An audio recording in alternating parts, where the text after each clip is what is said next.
Dans cette formation gratuite, on va partager avec vous comment devenir un monteur vidéo très bien payé et atteindre les 3 à 5 000 € par mois le plus rapidement possible. Salut tout le monde, je m'appelle Paul et je suis monteur vidéo professionnel depuis plusieurs années. Et aujourd'hui, je dirige mon agence de montage vidéo qui travaille avec de nombreux créateurs comme Thibault Louis, Harry GMG, Finou TV ou encore Paolo Z et bien d'autres créateurs. Aujourd'hui, je vais démystifier le montage vidéo. Je vais vous expliquer étape par étape avec un plan d'action concret que vous pourrez mettre en application dès la fin de cette vidéo. Comment aller chercher vos premiers résultats en tant que monteur vidéo, le tout en partant de zéro. Également, cette vidéo est créée en collaboration avec Paolo Z, à qui je laisse la parole dès maintenant. Bonjour à tous, je m'appelle Paolo et je suis youtubeur et créateur de contenu depuis plus de 6 ans. J'ai eu plusieurs chaînes YouTube dans différentes niches et plusieurs activités toujours en rapport avec la création de contenu.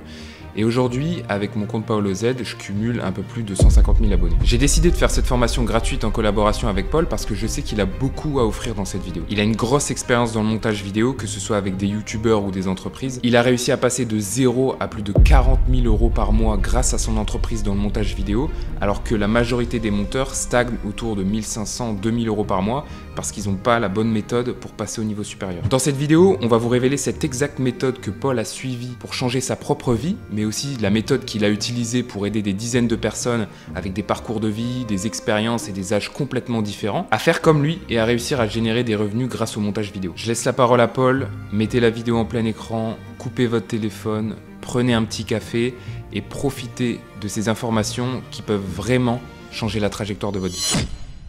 Allez, on est parti ensemble pour démarrer cette formation gratuite les amis. On se retrouve tout de suite sur mon ordinateur. On va voir de nombreux points clés ensemble aujourd'hui, notamment savoir vous situer dans vos compétences montage et business, également comprendre ce que vos futurs clients attendent de vos montages, puis on verra la méthode complète pour trouver son premier client avec la méthode de prospection, le lead sourcing, etc. Puis on verra la roadmap sur 90 jours pour exploser tous vos objectifs. À l'intérieur, il y aura les tâches semaine par semaine que vous aurez à faire pour atteindre ces objectifs. Puis nous verrons le process pour passer de 5K à 15K par mois et même plus. En gros, simplement comment passer de freelance à agence et même bien plus pour ceux qui le souhaitent. Cette masterclass va être remplie d'énormément d'informations, donc prenez des notes tout au long de celle-ci pour ne pas rater des informations précieuses. Vous aurez également accès à des ressources bonus qui sont normalement uniquement accessibles pour les personnes qui sont dans notre accompagnement payant, comme la liste des 6 meilleures niches dans lesquelles prospecter, votre Notion de pilotage pour votre recherche client ou encore l'étude du montage d'un créateur à plus de 70 000 abonnés. Vous l'avez peut-être remarqué, notre monde n'a plus rien à voir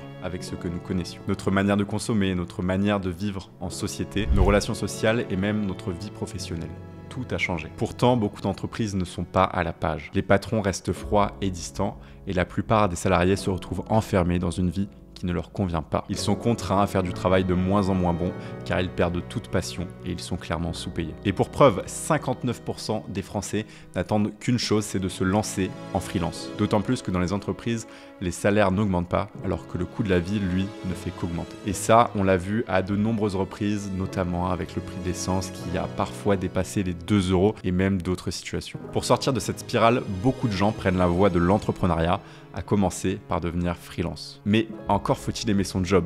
Car pourquoi quitter le salariat pour se retrouver dans une nouvelle activité qu'on n'aime pas du tout? À l'heure où 84% des Français font un travail qui ne leur plaît pas, il est temps de remettre les pendules à l'heure et de se lancer dans une activité qui nous convient réellement. Si vous avez cliqué sur cette vidéo, c'est que le montage vidéo vous intéresse et que vous souhaitez savoir comment vous lancer dans cette activité et quelle est la réalité du marché. Nous allons voir tout ça en détail dans cette vidéo. Mais avant toute chose, on va devoir faire un bilan de compétences pour estimer votre niveau actuel et savoir à quel point vous allez devoir vous former.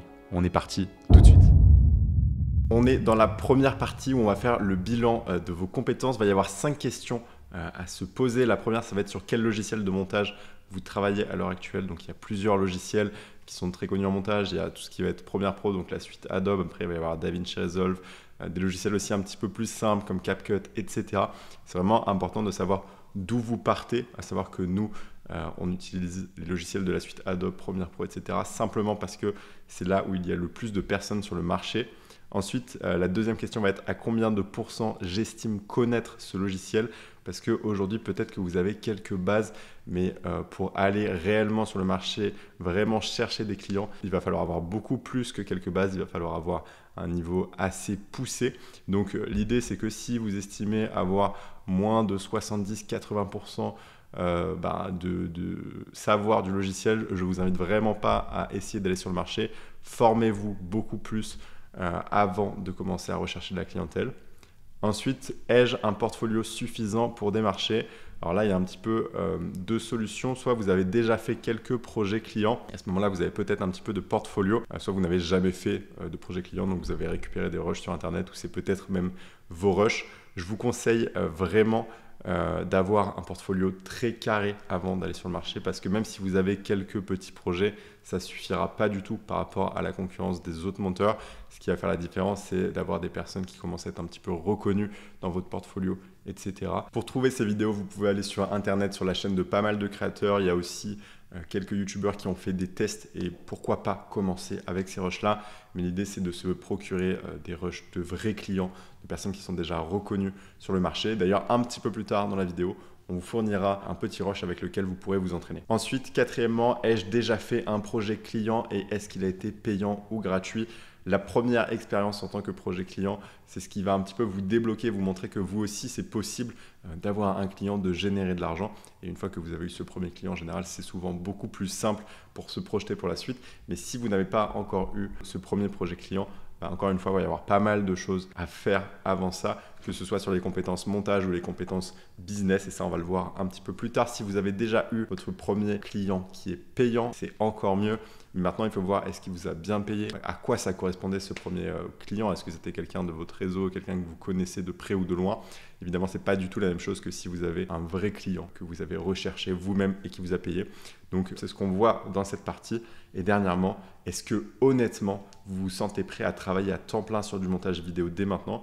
Ou alors, vous devez prendre un temps supplémentaire pour vous former?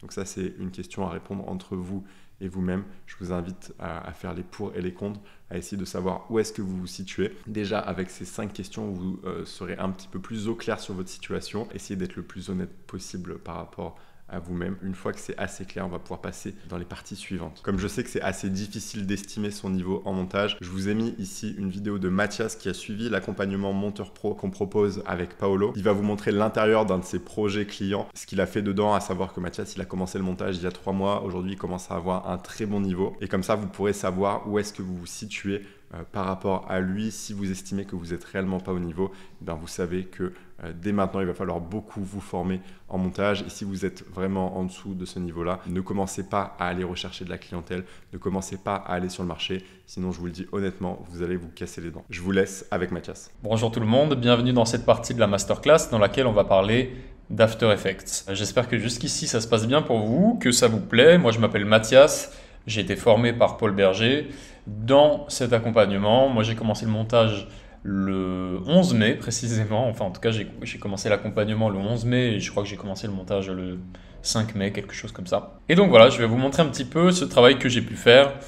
Cette fois-ci pour une pub que vous avez peut-être vue. Il faut savoir que Paul est monteur, mais aujourd'hui, il a énormément de choses à gérer. Donc, il peut donner du travail à des personnes qui sont dans l'accompagnement. Et notamment, ça en est un exemple. Donc on va la regarder une fois pour ceux qui l'ont jamais vue et puis on va voir un petit peu étape par étape comment je m'y suis pris. On va pas rentrer dans les grands détails, on va essayer de faire vraiment une vue générale de ce que vous pourrez apprendre notamment dans la formation et de ce qui peut se faire avec After Effects. C'est parti. Voici comment faire ce genre d'effet dans tes vidéos. Ok, maintenant qu'on est entre monteurs vidéo, avoue que tu passes des heures à essayer de comprendre des tutos YouTube sans succès et que tu galères à trouver des clients qui te payent allègrement sur le long terme. Pour t'aider à propulser ton activité, je t'ai préparé une masterclass dans laquelle je vais te révéler les compétences dont les entreprises raffolent pour signer tes premières missions et générer entre 3 et 5 000 € par mois. Ensuite, nous verrons l'erreur à absolument éviter si tu veux vivre du montage vidéo. Puis nous verrons le plan d'action en 3 mois pour monter en compétences et trouver des clients de façon 100% garantie. Tu peux découvrir tout ça en cliquant sur le lien sous cette vidéo. On se retrouve de l'autre côté. C'était Paul. Ok, très bien. Bon, maintenant on va rentrer dans la partie After Effects. Donc il faut savoir qu'au début, moi quand je reçois les rushs, je fais le dérush sur Premiere Pro. C'est-à-dire que je choisis les passages dans lesquels je trouve que Paul s'est le mieux exprimé, où on comprend le mieux ce qu'il a dit. Et puis c'est le cas dans toutes les autres pubs. Je fais le dérush. Et ensuite, dès que j'ai une idée de là où je veux aller sur les animations et tout ça, je passe de Premiere Pro à After Effects pour faire cette suite-là. Donc là, on va prendre directement à partir de la 12e, 13e seconde. Au moment où vous voyez, il parle de masterclass. Et puis, il y a cette petite image qui arrive, qui est floutée pour faire comprendre que, tiens, on parle de ça, mais on ne sait pas ce qu'il y a dedans. Donc, il y a cette image qui arrive, et pour moi, ça a été l'occasion de faire une transition, en fait, si vous voulez, entre voilà, ce cadrage qui a été fait à l'iPhone, certainement de Paul, et d'un coup, on passe dans autre chose. C'est un style de montage qu'il ne faudrait pas forcément faire dans tout type de vidéo, mais ici, je trouve que ça colle, puisque on parle de montage, quoi. Donc, c'est l'occasion de faire vraiment du montage. Ici, on a le texte masterclass. Bon, rien de spécial à dire à ce sujet-là. Ici, j'ai la capture d'écran de la masterclass à laquelle moi j'ai eu accès avant vous. Et donc, j'ai pris une capture d'écran, je l'ai floutée tout simplement. Voilà, je l'ai fait arriver. En fait, si vous voulez, je l'ai animée.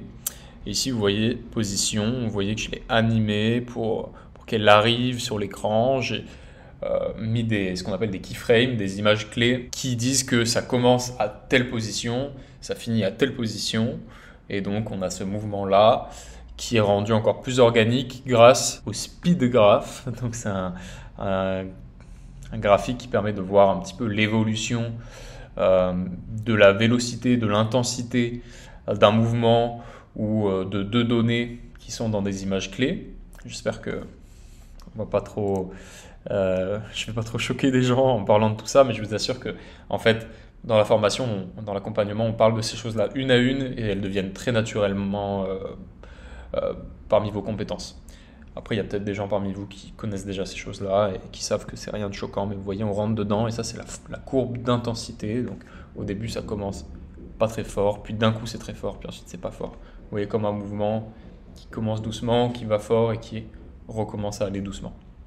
Tout simplement, je ne vais pas rentrer en détail à chaque fois, mais je considère que ça, maintenant, on en a parlé et vous le comprenez. Donc maintenant, vous voyez, c'est ça qui fait que, bam, il tombe comme ça et pas de manière linéaire. Donc ensuite, on a le texte qui apparaît et on a plein d'options pour animer les textes dans After Effects. Donc vous voyez, tout ça, là, c'est des choses... J'ai animé le fait qu'il arrive de bas en haut, du fait qu'il arrive de droite à gauche, un peu comme une vague... de gauche à droite, pardon, comme une vague, etc. Et là, vous voyez le mouvement, la manière dont j'ai fait apparaître ce mouvement-là, c'est grâce à l'outil caméra, qui est vraiment une chose assez dingue sur After Effects, qui est que vous avez un genre d'outil je suis désolé si vous entendez du bruit, je suis avec des gens en Italie, vous allez entendre un peu crier, mais bref, un outil de caméra, comme si vous aviez ça dans la vraie vie. Donc il y a une caméra en fait qui est en train de filmer les choses que j'écris comme si c'était en 3D. C'est-à-dire que là, si je prenais la caméra et que je la montais, vous voyez, je vais le faire. Tac. Hop. Je peux me déplacer dans l'espace. Vous voyez, je me déplace dans l'espace. Tac, je peux la baisser. Faire aller à droite, à gauche. Tout ça. Donc il faut que je supprime tout ça que j'annule tout ça parce que sinon mon ordi va mettre du temps à recharger. Mais voilà, donc vous voyez, tout ce qui est vu par le spectateur est filmé par la caméra. Donc c'est ce qui me permet de faire tous ces mouvements et de me déplacer. Donc voilà, là par exemple, de rentrer dans le haut du mot pour faire un effet un peu comme si c'était un drone qui volait et qui se retrouvait genre à passer à travers le mot et puis voilà. Donc ensuite, j'ai toutes ces images-là. Ça, ce que j'ai en bas, excusez-moi, je vais enlever mes lignes, ça me permet de voir mes proportions, mais je vais les enlever pour vous. Tout ce que vous voyez en bas, c'est des images que je trouve sur Internet. Je vais taper crowd ou genre foule qui applaudit ou des trucs comme ça. Et là, il y en a 3 que j'ai superposés. À chaque fois, j'ai mis des teintes différentes, comme ce serait dans la vraie vie, s'il y avait des éclairages derrière. On peut se dire, voilà... ils sont plus éclairés au début et de moins en moins, ça donne une impression que la foule est encore plus grande alors qu'en fait j'ai superposé 3 images, mais c'est vrai que quand ça vient rapidement ça donne l'impression d'une foule. Et puis voilà, j'ai fait passer ce qu'on appelle un shape layer, donc une forme de trait que j'ai fait venir comme si c'était un graphique. Vous voyez, là Paul est en train de parler de gens des entreprises qui raffolent d'un type de montage ou d'un type de collaboration avec des monteurs. Et bien là, ça me permet d'évoquer. On parle d'entreprise, on parle de succès, de tout ça. Donc j'ai mis un genre de graphe, ça permet d'évoquer, pas d'illustrer exactement ce qui est dit, mais d'évoquer, ah bah voilà, on est dans l'imaginaire du succès, de tout ça. Alors je mets un graphe qui monte. Et ce graphe, je l'ai transformé en quelque chose, comme vous avez pu le voir juste avant. Hop, en montagne. Donc cette montagne, je l'ai tracée à la main. Bon, vous voyez, c'est des lignes droites, vraiment pas compliquées. Mais je l'ai tracée à la main. Donc en fait, toute la forme que vous voyez, j'ai tout tracé à la main et ensuite j'ai animé le fait qu'il y ait un début, une fin, ce qui m'a permis voilà, de le transformer en montagne. Cette partie-là que vous allez voir ici, vous voyez, si je la rends invisible, ça aussi c'est une forme que j'ai tracée à la main. Tac, tout simplement, hein, j'ai pris un outil, voilà, celui-ci. Je suis allé là, bam, j'ai tracé une forme. Et ainsi de suite. Bon là je vais l'enlever pour que le logiciel puisse recharger les images. Mais voilà, j'ai tout tracé à la main et puis ensuite il y a des animations qui permettent de transformer ça en une image qui bouge. Il y a plein de manières de le faire bouger. Vous pouvez faire aussi des formes qui ne sont pas droites. Moi en l'occurrence j'ai eu envie de faire une montagne donc c'est quand même relativement des angles et des lignes droites. Et puis voilà, j'avais eu une idée à un moment où j'avais pensé à Inoxtag, j'avais repensé à un plan avant l'Everest où je crois qu'il y avait une photo de lui devant une grande montagne et tout, et je me suis dit, ah, là on est en train de parler de gagner des sommes qui sont importantes, donc moi je me souvenais ce que ça faisait quand j'avais commencé le montage, je voulais gagner 300 € par mois. Bon, je ne vais pas du tout étaler ma vie, aujourd'hui je gagne beaucoup plus que ça, mais j'avais un peu cette idée que bon, bah, gagner 5000 € c'était impossible, et donc il y avait un peu ce truc là de voir la montagne devant soi, et voilà. Ce personnage-là, je l'ai fait avec l'intelligence artificielle. Je suis allé sur la suite Adobe, Firefly, j'ai tapé mon prompt, j'ai fait quelques essais différents et j'ai demandé un personnage qui regarde au loin avec les mains sur le front. Ça m'a mis des trucs qui n'avaient rien à voir au début, puis petit à petit j'ai raffiné ma demande et on est arrivé à ça. Donc voilà, j'ai mis quelques images, comment ça s'appelle, des nuages. Vous voyez, je peux les enlever un à un. Et j'ai animé chacun de ces nuages. Comme vous voyez ici, tac, là j'ai toutes mes animations. Il y a une animation de position, une animation d'opacité. Et ça, ce slider, bon, c'est autre chose. C'est une animation pour l'aspect un peu virtuel qui est donné là, vous voyez. Donc, les nuages s'écartent et laissent place à un texte, 5000, avec une petite lumière derrière. Bon, voilà. Et donc ça, ce passage... toi, en mode, bon, bah ça c'est toi, et tu regardes ça et tu te dis, purée, comment je vais arriver là-bas? Et comment je vais arriver là-bas? Et bien justement, on a la caméra qui fait un genre de zoom, et bien il y a l'erreur à absolument éviter. Et moi à ce moment-là, je suis un petit coquin, j'avais pas envie de faire que des animations comme ça pendant tout le long de la pub, parce que bon, c'est quand même du travail. Et puis même, ça peut fatiguer un petit peu l'œil d'avoir ça tout le temps. C'est quand même un mode de montage, si tu as ça pendant une minute complète, c'est un peu lourd. Donc, je me suis dit, il faut que je retourne à la vidéo de Paul qui parle, facecam, comme moi je suis en train de vous parler. Alors, j'ai fait ceci, c'est une chose qu'on voit parfois dans certaines vidéos, hein, je n'ai pas réinventé la roue. Tac, l'erreur A, et ensuite, absolument éviter, bam, ça arrive comme ça. Absolument éviter. Vous voyez, il est écrit ici. Et j'ai mis c'est barré pour montrer l'erreur. On la barre. Elle est à éviter. Donc c'est une manière d'évoquer toujours la chose. Et surtout de revenir sur cette image de Paul. On a une très belle, on a une très belle image de Paul ici. Donc voilà. Le reste des sous-titres, ceux qui sont moins stylisés, je les fais ensuite dans Premiere Pro. Je les fais à la fin. Ce qui veut dire que comme là, on est dans After Effects, il manque certains sous-titres. C'est normal, je les mets à la fin. Donc dans le projet Premiere Pro, mais là, on parle d'After Effects. Donc voilà, j'ai cette animation. Ceci, je l'ai fait à la main aussi. Vous voyez, tout simplement, j'ai fait ça, ça, un genre de truc comme ça, bon, etc. jusqu'à ce que je trouve la forme qui me plaisait, quoi. Tac, tac. C'est des choses de toute manière que vous aurez le loisir de voir plus tard. Mais j'attends que ça recharge un tout petit peu. Et donc voilà, cette animation, en plus je crois que c'est une chose que j'avais vue chez un autre créateur, ça m'avait plu. Tac, j'ai la vidéo, bam, et ça me permet de repartir ensuite, de redonner un élan sur la suite des animations que je vais pouvoir faire. Tac, vidéo, bam, plan d'action, et on repart sur la même idée. Le 3 qu'on voit ici, j'ai passé beaucoup de temps à le faire, j'ai cherché un peu des manières d'animer une flèche, de créer une flèche et tout. Tout ça, ça a été fait à la main. Plan d'action en, vous voyez, j'ai écrit, on peut le voir en bas à gauche, en moi. Et ben en fait, la flèche, je l'avais faite à la main, mais je l'avais faite dans un autre projet. Donc là, je ne peux pas vous montrer exactement comment je l'ai fait parce que je l'ai juste réexporté en MP4. Mais c'est une chose qu'on peut faire, en fait, vous voyez. Et au final, la limite, c'est surtout votre imagination, quoi.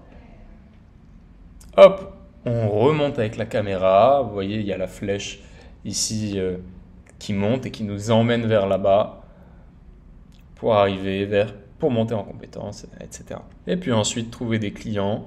La vidéo qui est derrière, c'est un green screen que j'ai trouvé sur YouTube. J'ai tapé handshake, serrage de main, sur YouTube avec green screen, fond vert. Et puis, je l'ai stylisé un peu avec des effets, parce qu'elle ne ressemblait pas exactement à ça. Et puis, basta. Vous voyez, ça ne sert à rien de se compliquer trop la vie parfois. On a une idée en tête, on trouve la manière simple d'y arriver, et puis on y va. Donc voilà, c'est tout ce que j'avais à vous montrer, les amis. J'espère que ça vous a parlé, que ça vous a donné envie de voir la suite. Moi, je vous encourage vivement à considérer tout ça, parce que c'est une chose qui a vraiment changé ma vie. Ça fait que quelques mois en fait que j'ai rejoint cet accompagnement. J'ai été très bien accompagné par Paul, de manière personnelle, comme toutes les personnes qui rentrent dans l'accompagnement. Et puis aujourd'hui, j'ai le luxe de pouvoir accompagner des gens, ce qui est un vrai bonheur. Donc, je vous dis à bientôt. Et si jamais vous venez, écoutez, on se verra de l'autre côté et puis on pourra discuter ensemble de vos projets. Et puis, je pourrai vous aider quand vous en aurez besoin. Bonne journée. La question suivante à se poser, c'est où est-ce que je souhaite aller? Dans quelle direction vous voulez aller? Quels sont vos objectifs? Peut-être qu'à l'heure actuelle, ce n'est pas encore super clair et c'est ce qu'on va essayer de définir ensemble dans cette partie. Je vais déjà vous partager quelques réussites qu'on a vues au sein de l'accompagnement. Alors, je précise bien sûr que c'est des personnes qui étaient dans les meilleures conditions, c'est-à-dire que peut-être qu'ils étaient à temps plein pour se consacrer sur le montage. Ils ont été accompagnés, c'est-à-dire qu'ils avaient des retours sur tous leurs projets montage, sur tous les clients qui prospectaient, quand ça se passait bien, quand ça se passait mal, etc. Donc forcément, ils allaient beaucoup plus vite que les autres personnes qui commencent le montage. Mais ce qu'on a vu, c'est qu'une personne qui part de zéro, il faut estimer à peu près 1 mois et demi à 2 mois pour commencer à avoir un très bon niveau en montage. C'est-à-dire que le portfolio commence à être créé, ils savent faire un petit peu ce qu'ils veulent comme effet. Ça, en général, ça va être pour une personne qui se donne à fond. Il y a d'autres personnes qui travaillent un petit peu moins. Comme je ne vous connais pas trop, je ne sais pas si vous êtes une personne qui travaille beaucoup ou une personne qui travaille un petit peu moins. Donc évidemment, ça va beaucoup dépendre de vous. Et après, il faut aussi compter 1 mois et demi, 2 mois en général pour trouver son premier client, valider sa première mission. Et ensuite, on bascule dans un concept qu'on a créé nous au sein de l'accompagnement qui est un mode conquête. Donc en gros, c'est un mois pendant lequel vous avez un gros volume de prospection, de personnes à contacter. Et puis en général, à la fin de ce mois de conquête, les personnes sortent avec 2-3 personnes qui sont prêtes à travailler avec elles sur le long terme. Donc pour une personne qui part de zéro, on peut estimer 3 à 4 mois pour avoir des vrais résultats. Ça, c'est une stat réaliste qui sort clairement de tout ce que les vendeurs de rêves sur le marché peuvent vous dire en vous disant que en 1 mois, en 2 semaines, vous pouvez avoir des résultats. Non, c'est totalement faux. Il va falloir mettre énormément de travail, énormément d'efforts. Et je pense que si vous êtes là aujourd'hui dans cette formation gratuite, c'est que vous en avez conscience. Au final, tout dépend de vous et de votre implication, du travail que vous allez mettre tous les jours, du mouvement que vous allez créer tous les jours. Que vous soyez seul ou accompagné, tout va dépendre au final de vous et de votre détermination. Après, je fais une petite précision. Il y a des personnes que j'appelle les aliens, ceux qui sortent vraiment du lot. Et je reprends l'exemple de Mathias ou d'autres personnes comme David et même Alexis qui sont dans l'accompagnement qui très rapidement ont eu des résultats. Le premier, le deuxième mois, ils ont déjà signé leur premier client alors qu'ils partaient de très loin en montage. Mais ce n'est pas la norme, c'est pour ça que je vous donne des stats plus réalistes. Après, peut-être que vous allez rentrer dans cette catégorie d'aliens entre guillemets. Et donc pour aller avec ça, voici des objectifs atteignables selon les stats qu'on a vus au sein de l'accompagnement. Donc en 3 mois, vous pouvez estimer avoir un niveau en montage important et un portfolio solide, c'est-à-dire avec peut-être une dizaine, une quinzaine de vidéos à l'intérieur, peut-être même plus, dans plusieurs types de contenus différents, des réels, des publicités, des vidéos YouTube, des vidéos VSL, c'est-à-dire des vidéos de vente. Au bout de 4 mois et demi, vous pouvez valider votre premier client.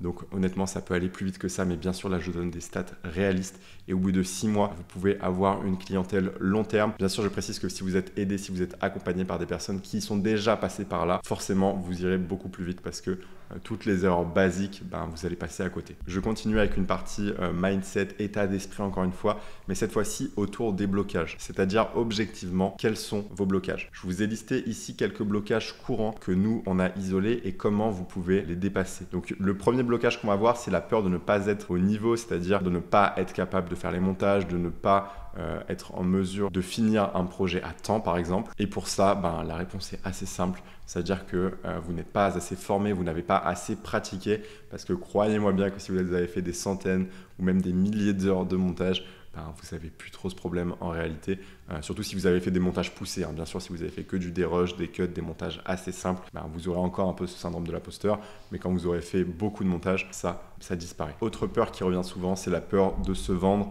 Et nous, ce qu'on a vu, c'est que pour passer cette peur, il faut simplement avoir des bons process et être accompagné par une personne qui a déjà fait du business, que ce soit dans le montage ou dans d'autres domaines, ça reste assez similaire. Mais si vous avez des bons process pour prospecter, que vous savez que ces méthodologies fonctionnent parce qu'elles fonctionnent pour d'autres personnes, vous le voyez au quotidien, vous voyez peut-être votre mentor qui a des résultats avec ça, et peut-être que vous êtes avec d'autres personnes qui font la même chose que vous en ce moment et qui ont des résultats, forcément cette peur va disparaître avec le temps. Il ne faut pas oublier que le business, c'est-à-dire la prospection, être freelance, être indépendant, etc., c'est des choses qu'on n'a jamais appris à l'école. Donc c'est tout à fait normal ce que vous ressentez aujourd'hui, le fait de se dire je ne sais pas comment m'y prendre, je ne sais pas par où commencer. En réalité, c'est comme tout. Ça s'apprend. La peur suivante est une peur qui revient aussi très souvent, c'est celle de quitter son travail. Et pour ça, la question que j'ai à vous poser, c'est est-ce que vous souhaitez réellement devenir monteur vidéo et quel est votre objectif au fond? Pourquoi vous faites tout ça? Et ça dépend beaucoup de vous. Peut-être que votre objectif, c'est d'avoir une liberté géographique. Peut-être que votre objectif, c'est de passer plus de temps avec vos amis, avec votre famille, ou peut-être avec vos enfants, si vous avez des enfants. Il y a plein d'options différentes et tout dépend de vous. Il y a même des personnes qui ont un projet artistique plus grand à côté, mais le montage leur permet de bien gagner leur vie, de faire 2000, 3000, 4000 euros par mois, et d'à côté, pouvoir développer leur activité artistique. Si c'est votre cas, prenez un temps pour noter tout ça sur papier, pour savoir dans quelle direction vous allez, et ce sera beaucoup plus clair par rapport à cette peur de quitter votre travail. Une autre peur qui revient souvent, c'est celle de ne pas avoir le temps. Et encore une fois, je vous repose cette question, qu'est-ce qui est le plus important pour vous à l'heure actuelle? Parce que c'est vous qui définissez la direction dans laquelle vous souhaitez aller. C'est vous qui choisissez le temps que vous mettez à chaque activité. Peut-être que le soir, vous passez 1 heure ou 2 heures à regarder Netflix ou scroller sur les réseaux sociaux. Peut-être que ces 2 heures, vous pourriez les passer à construire votre projet. Alors oui, c'est douloureux, oui, c'est difficile, oui, ça demande beaucoup d'efforts, mais ça pourrait clairement changer votre vie en seulement quelques mois de travail acharné. Pour vous donner un ordre d'idée, pour une personne qui part de zéro et pour rentrer dans les stats que je vous donnais tout à l'heure avec les objectifs, il faudrait consacrer minimum 2 à 3 heures par jour sur du montage, ce que en réalité tout le monde peut faire, soit en se levant un petit peu plus tôt, soit en se couchant un petit peu plus tard, en essayant d'arranger un petit peu sa journée. Et puis le week-end, tout le monde a la possibilité de prendre peut-être le samedi ou le dimanche pour se focus à 200% sur le montage, faire une journée de 5 heures, 6 heures, peut-être même plus sur du montage. Si vous savez dans quelle direction vous voulez aller, si vous avez bien répondu à toutes les questions précédentes, c'est à vous maintenant de trouver le temps. Et une dernière peur qui revient très souvent, c'est celle de ne jamais trouver de clients. Et là, j'ai une dernière question à vous poser, c'est si d'autres personnes y arrivent, pourquoi pas vous? Qu'est-ce qui fait qu'une autre personne qui est similaire à vous, qui a des compétences similaires aux vôtres, arrive à trouver des clients, mais que vous n'y arrivez pas? En réalité, la réponse est assez simple. Il n'y a aucune raison qui fait qu'une autre personne peut y arriver et que vous ne puissiez pas y arriver. Si vous faites les efforts, si vous vous remettez en question sur les aspects sur lesquels vous êtes peut-être moins à l'aise sur la prospection, si vous avez des appels de vente à faire, si vous avez un volume de prospection minimal à contacter tous les jours, au début, ça va sûrement être difficile, encore une fois, parce qu'il va falloir changer d'état d'esprit. Il va même falloir changer d'identité. Se dire que maintenant, vous êtes entrepreneur, vous voulez devenir freelance, montage vidéo, et vous n'êtes plus salarié. Donc, tout dépend de vous maintenant. Vous n'avez plus un patron qui va vous donner du travail contre de l'argent. C'est vous qui allez chercher le travail et c'est vous qui allez chercher l'argent. Je rajoute une dernière phrase pour compléter toute cette partie sur les blocages, c'est que toutes les clés sont déjà en vous. Toutes les réponses sont en vous. Allez les chercher et creusez en vous-même. Je vous partage aussi une étude de cas de l'évolution d'un élève, donc Mathias que vous avez vu au début, qui avait de nombreux blocages avant de rejoindre l'accompagnement et qui avait d'ailleurs de nombreux problèmes financiers. Mathias, c'est une personne qui est chanteur d'opéra. Alors déjà, c'est un petit peu particulier. Il a une situation forcément différente de pas mal de personnes. Et à côté de ça, il voulait pouvoir se générer un revenu avec le montage vidéo et atteindre les 3 000, 4 000 euros par mois. Il n'avait jamais fait de montage et il avait également de nombreux blocages. Déjà, investir sur lui pour rejoindre l'accompagnement qu'on a créé avec Paolo, ça a été quelque chose de difficile. Ça a été une décision qui lui a pris un grand moment de réflexion à prendre. Mais une fois qu'il s'est lancé, il n'a rien lâché. Il s'est remis en question sur énormément de choses, notamment sur l'argent. C'est-à-dire sur les prix qu'il proposait à de potentiels clients, aussi sur l'énergie qu'il mettait dans ce nouveau travail qu'il ne connaissait pas du tout, étant donné qu'il n'avait jamais fait de montage. Il est venu dans tous les coachings, il a posé énormément de questions, que ce soit dans la partie communauté de l'accompagnement, ou même il est venu directement vers moi me poser beaucoup de questions. Et c'est ce qui a fait sa réussite beaucoup plus rapide, étant donné que il était tout le temps là à se remettre en question, à faire des efforts, etc. Il a d'ailleurs eu un premier client qui n'a pas été un client payant, ça a été une mission gratuite, mais qu'il a complètement débloqué sur le fait que, ok, pour lui aussi c'était possible de générer de l'argent, pour lui aussi, il allait pouvoir avoir des clients qui n'avaient pas de raison. Et le 3e mois de son activité, après avoir rejoint l'accompagnement, et donc du coup son 3e mois de montage officiellement, il a dépassé les 3 600 euros de chiffre d'affaires en un seul mois. Et il faut bien vous dire qu'une personne comme Mathias n'a absolument rien de différent de vous. C'est une personne normale, je suis également une personne normale, et les autres monteurs vidéo sont également des personnes normales. Donc il n'y a absolument aucune raison pour que vous, qui êtes également une personne normale, vous n'ayez pas de résultat. La seule raison qui ferait que vous ne réussiriez pas, c'est simplement que, premièrement, vous ne contactiez pas assez de personnes ou que vous ne fassiez pas assez d'efforts, et deuxièmement, que vous ne vous remettiez pas assez en question. Dans ce process, pour partir de zéro et devenir monteur vidéo, il va y avoir énormément de remises en question, énormément de moments de doute. Et ceux qui réussiront seront ceux qui passeront tous ces moments avec brio. Je vous laisse avec quelques mots de Mathias et on se retrouve dans la partie 2. Bonjour, je m'appelle Mathias. Ça fait 2 mois et 2 jours que j'ai rejoint la formation. Et c'est la première fois maintenant que je rencontre d'autres personnes de la formation, notamment Paul en personne. Je suis vraiment ravi parce que ça marque aussi un moment où je me mets à avoir beaucoup de travail et ça va bien plus vite que ce que je pensais. C'est vrai que pendant mon premier entretien avec Paul, je lui disais, voilà, moi mon objectif ce serait de gagner peut-être 300 euros par mois d'ici 6 mois. Et en fait, là, c'est largement dépassé au moment où j'aurais fini de créer mon entreprise parce qu'en fait, ça va tellement vite que ce qui a été plus long, ça a été de créer ma micro-entreprise plutôt que d'apprendre à faire du montage, moi qui suis parti de quasiment zéro, et puis apprendre à traiter les retours clients, et puis traiter, la dernière fois j'ai fait une vidéo avec environ 130 rushs, voilà, c'est que des choses que j'aurais jamais pu faire seul, ou alors au bout de longtemps. Donc je suis particulièrement reconnaissant de cette formation parce que ça apporte de l'organisation.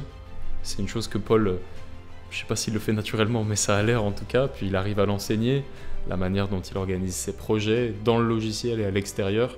Puis la manière dont il structure son travail pour approcher le début d'un montage.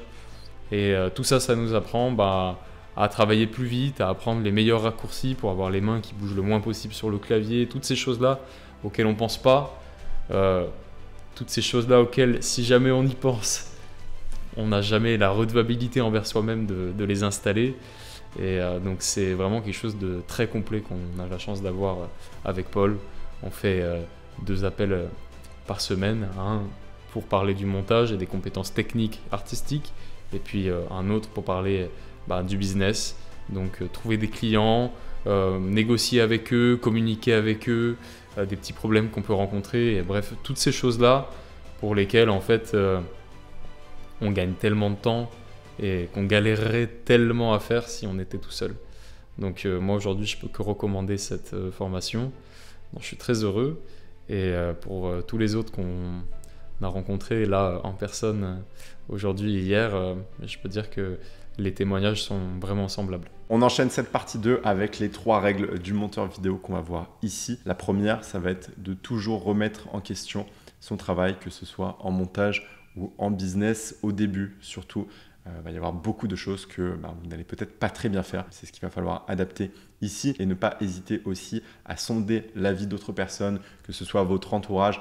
Après, bon, peut-être que les parents, ça marche pas trop. Peut-être que si vous avez des amis qui connaissent pas trop le milieu, c'est peut-être pas les meilleures personnes à qui demander, mais en tout cas, avoir des avis sur son montage ou sur les personnes que vous contactez, ça va faire une grosse différence sur le long terme. Ce que ça veut simplement dire, c'est qu'il ne faut pas rester tout seul dans votre bulle, enfermé à faire votre montage tout le temps, prospecter les mêmes personnes tout le temps et ne pas du tout remettre en question ce que vous faites. La deuxième règle, ça va être d'être persévérant, car réussir dans le montage ne se fait pas du jour au lendemain, et même réussir dans n'importe quel domaine ne se fait pas du jour au lendemain.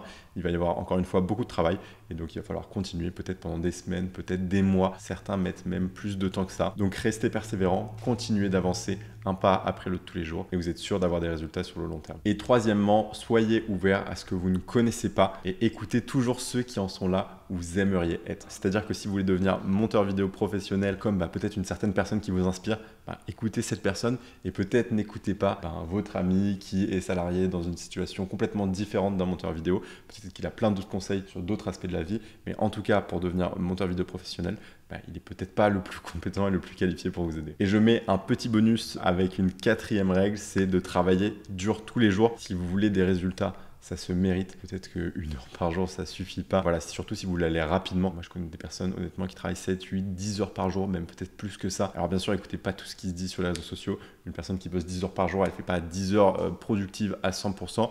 Mais en tout cas, elle fait 10 heures de création de valeur tous les jours, en essayant de créer de nouvelles choses, en avançant un petit peu tous les jours. Et au final, c'est ça qui compte. Pour moi, la première chose importante, c'est de prendre du plaisir quand tu fais ton montage vidéo. Si tu aimes ce que tu es en train de faire, il y a de grandes chances que ton public va aussi aimer. Si tu as des frissons quand tu montes, il y a de très grandes chances que le public va aussi ressentir certaines émotions.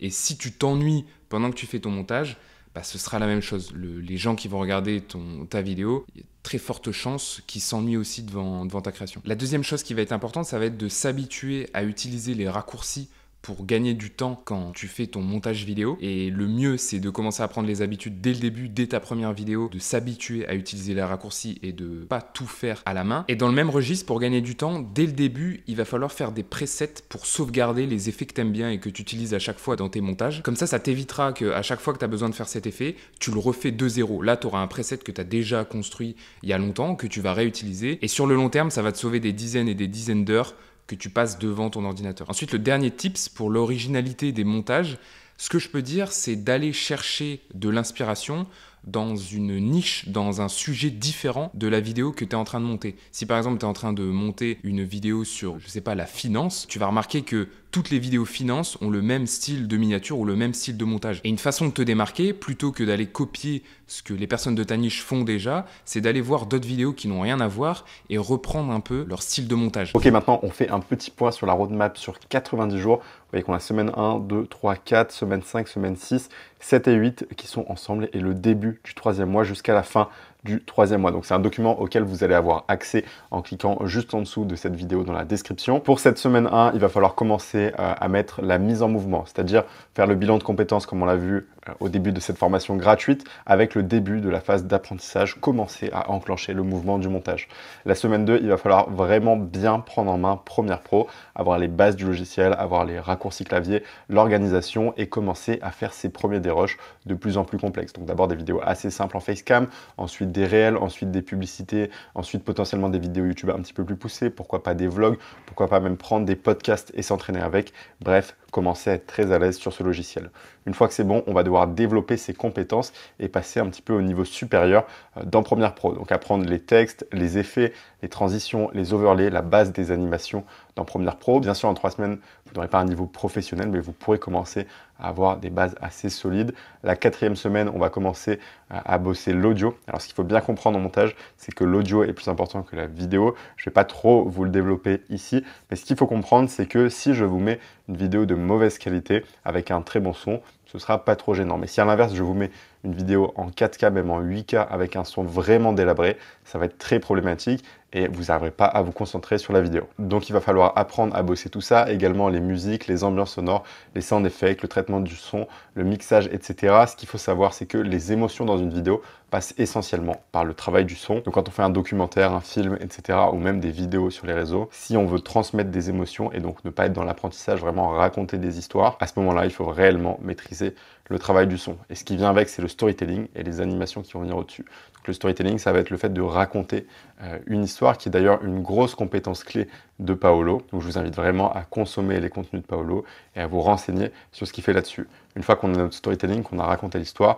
il va falloir rajouter des animations dessus pour attraper un petit peu plus l'attention de l'œil des spectateurs. Donc l'idée, ça va être de combiner vos structures narratives avec des animations de plus en plus poussées pour faire décoller la qualité de vos montages. À partir de la semaine 6, donc ça fera déjà 1 mois et demi, vous pourrez commencer à créer votre portfolio. Donc peaufiner vos compétences, comprendre les codes du marché et construire un portfolio. Moi, ce que je vous conseille dans un premier temps, c'est d'aller uniquement sur des réels parce que c'est beaucoup plus simple à faire. Vous pouvez même offrir des réels à des créateurs de contenu.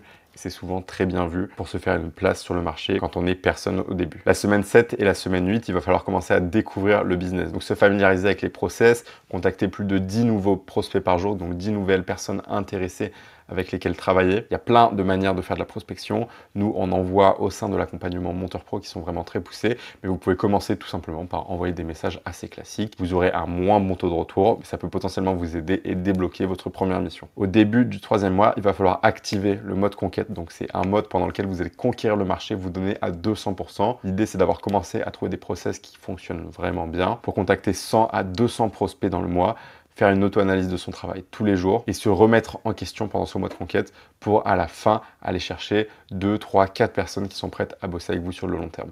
Et donc à la fin du 3e mois, vous pouvez envisager d'avoir signé vos premiers clients. L'objectif, c'est de signer entre 1 et 3 clients pour des missions récurrentes entre 500 et 1000 euros par mois. Bien sûr, dans cette prévision, c'est pour une personne qui va pouvoir se donner à fond, qui va pouvoir travailler tous les jours sur ça. Mais croyez-moi, si vous faites tous les efforts pendant 3 mois, que vous vous remettez en question à chaque fois que vous faites quelque chose qui ne va pas dans le bon sens, c'est absolument impossible que vous n'ayez pas de gros résultats pendant ces 3 mois. Et une fois que la machine sera très bien enclenchée au bout de ces 3 mois, simplement vous doublez le volume d'efforts que vous avez fait pour aller chercher des résultats encore plus gros sur 6 mois, sur 8 mois et même sur 1 an. On enchaîne tout de suite avec la suite. On est parti tout de suite pour la suite de cette formation gratuite avec notamment la partie montage. Donc ici, on va s'entraîner pour la première fois à faire un dérush ensemble. Vous voyez qu'on a l'audio. Voici comment faire ce genre de petite publicité que peut-être certains d'entre vous ont déjà vu. Et ici, le rush de base, il est légèrement recut. Mais l'idée, c'est que vous puissiez vous entraîner avec tout ça. Également, je vous mets la pub finale juste ici, on la checkera à la fin. Elle a été montée par une personne de mon équipe et elle rend vraiment très très bien. En attendant, on va ouvrir ensemble pour la première fois le logiciel Premiere Pro. Donc on double-clique, ça s'ouvre. On arrive ici, on va aller dans Nouveau projet pour créer un projet. On va l'appeler projet d'entraînement. Voilà.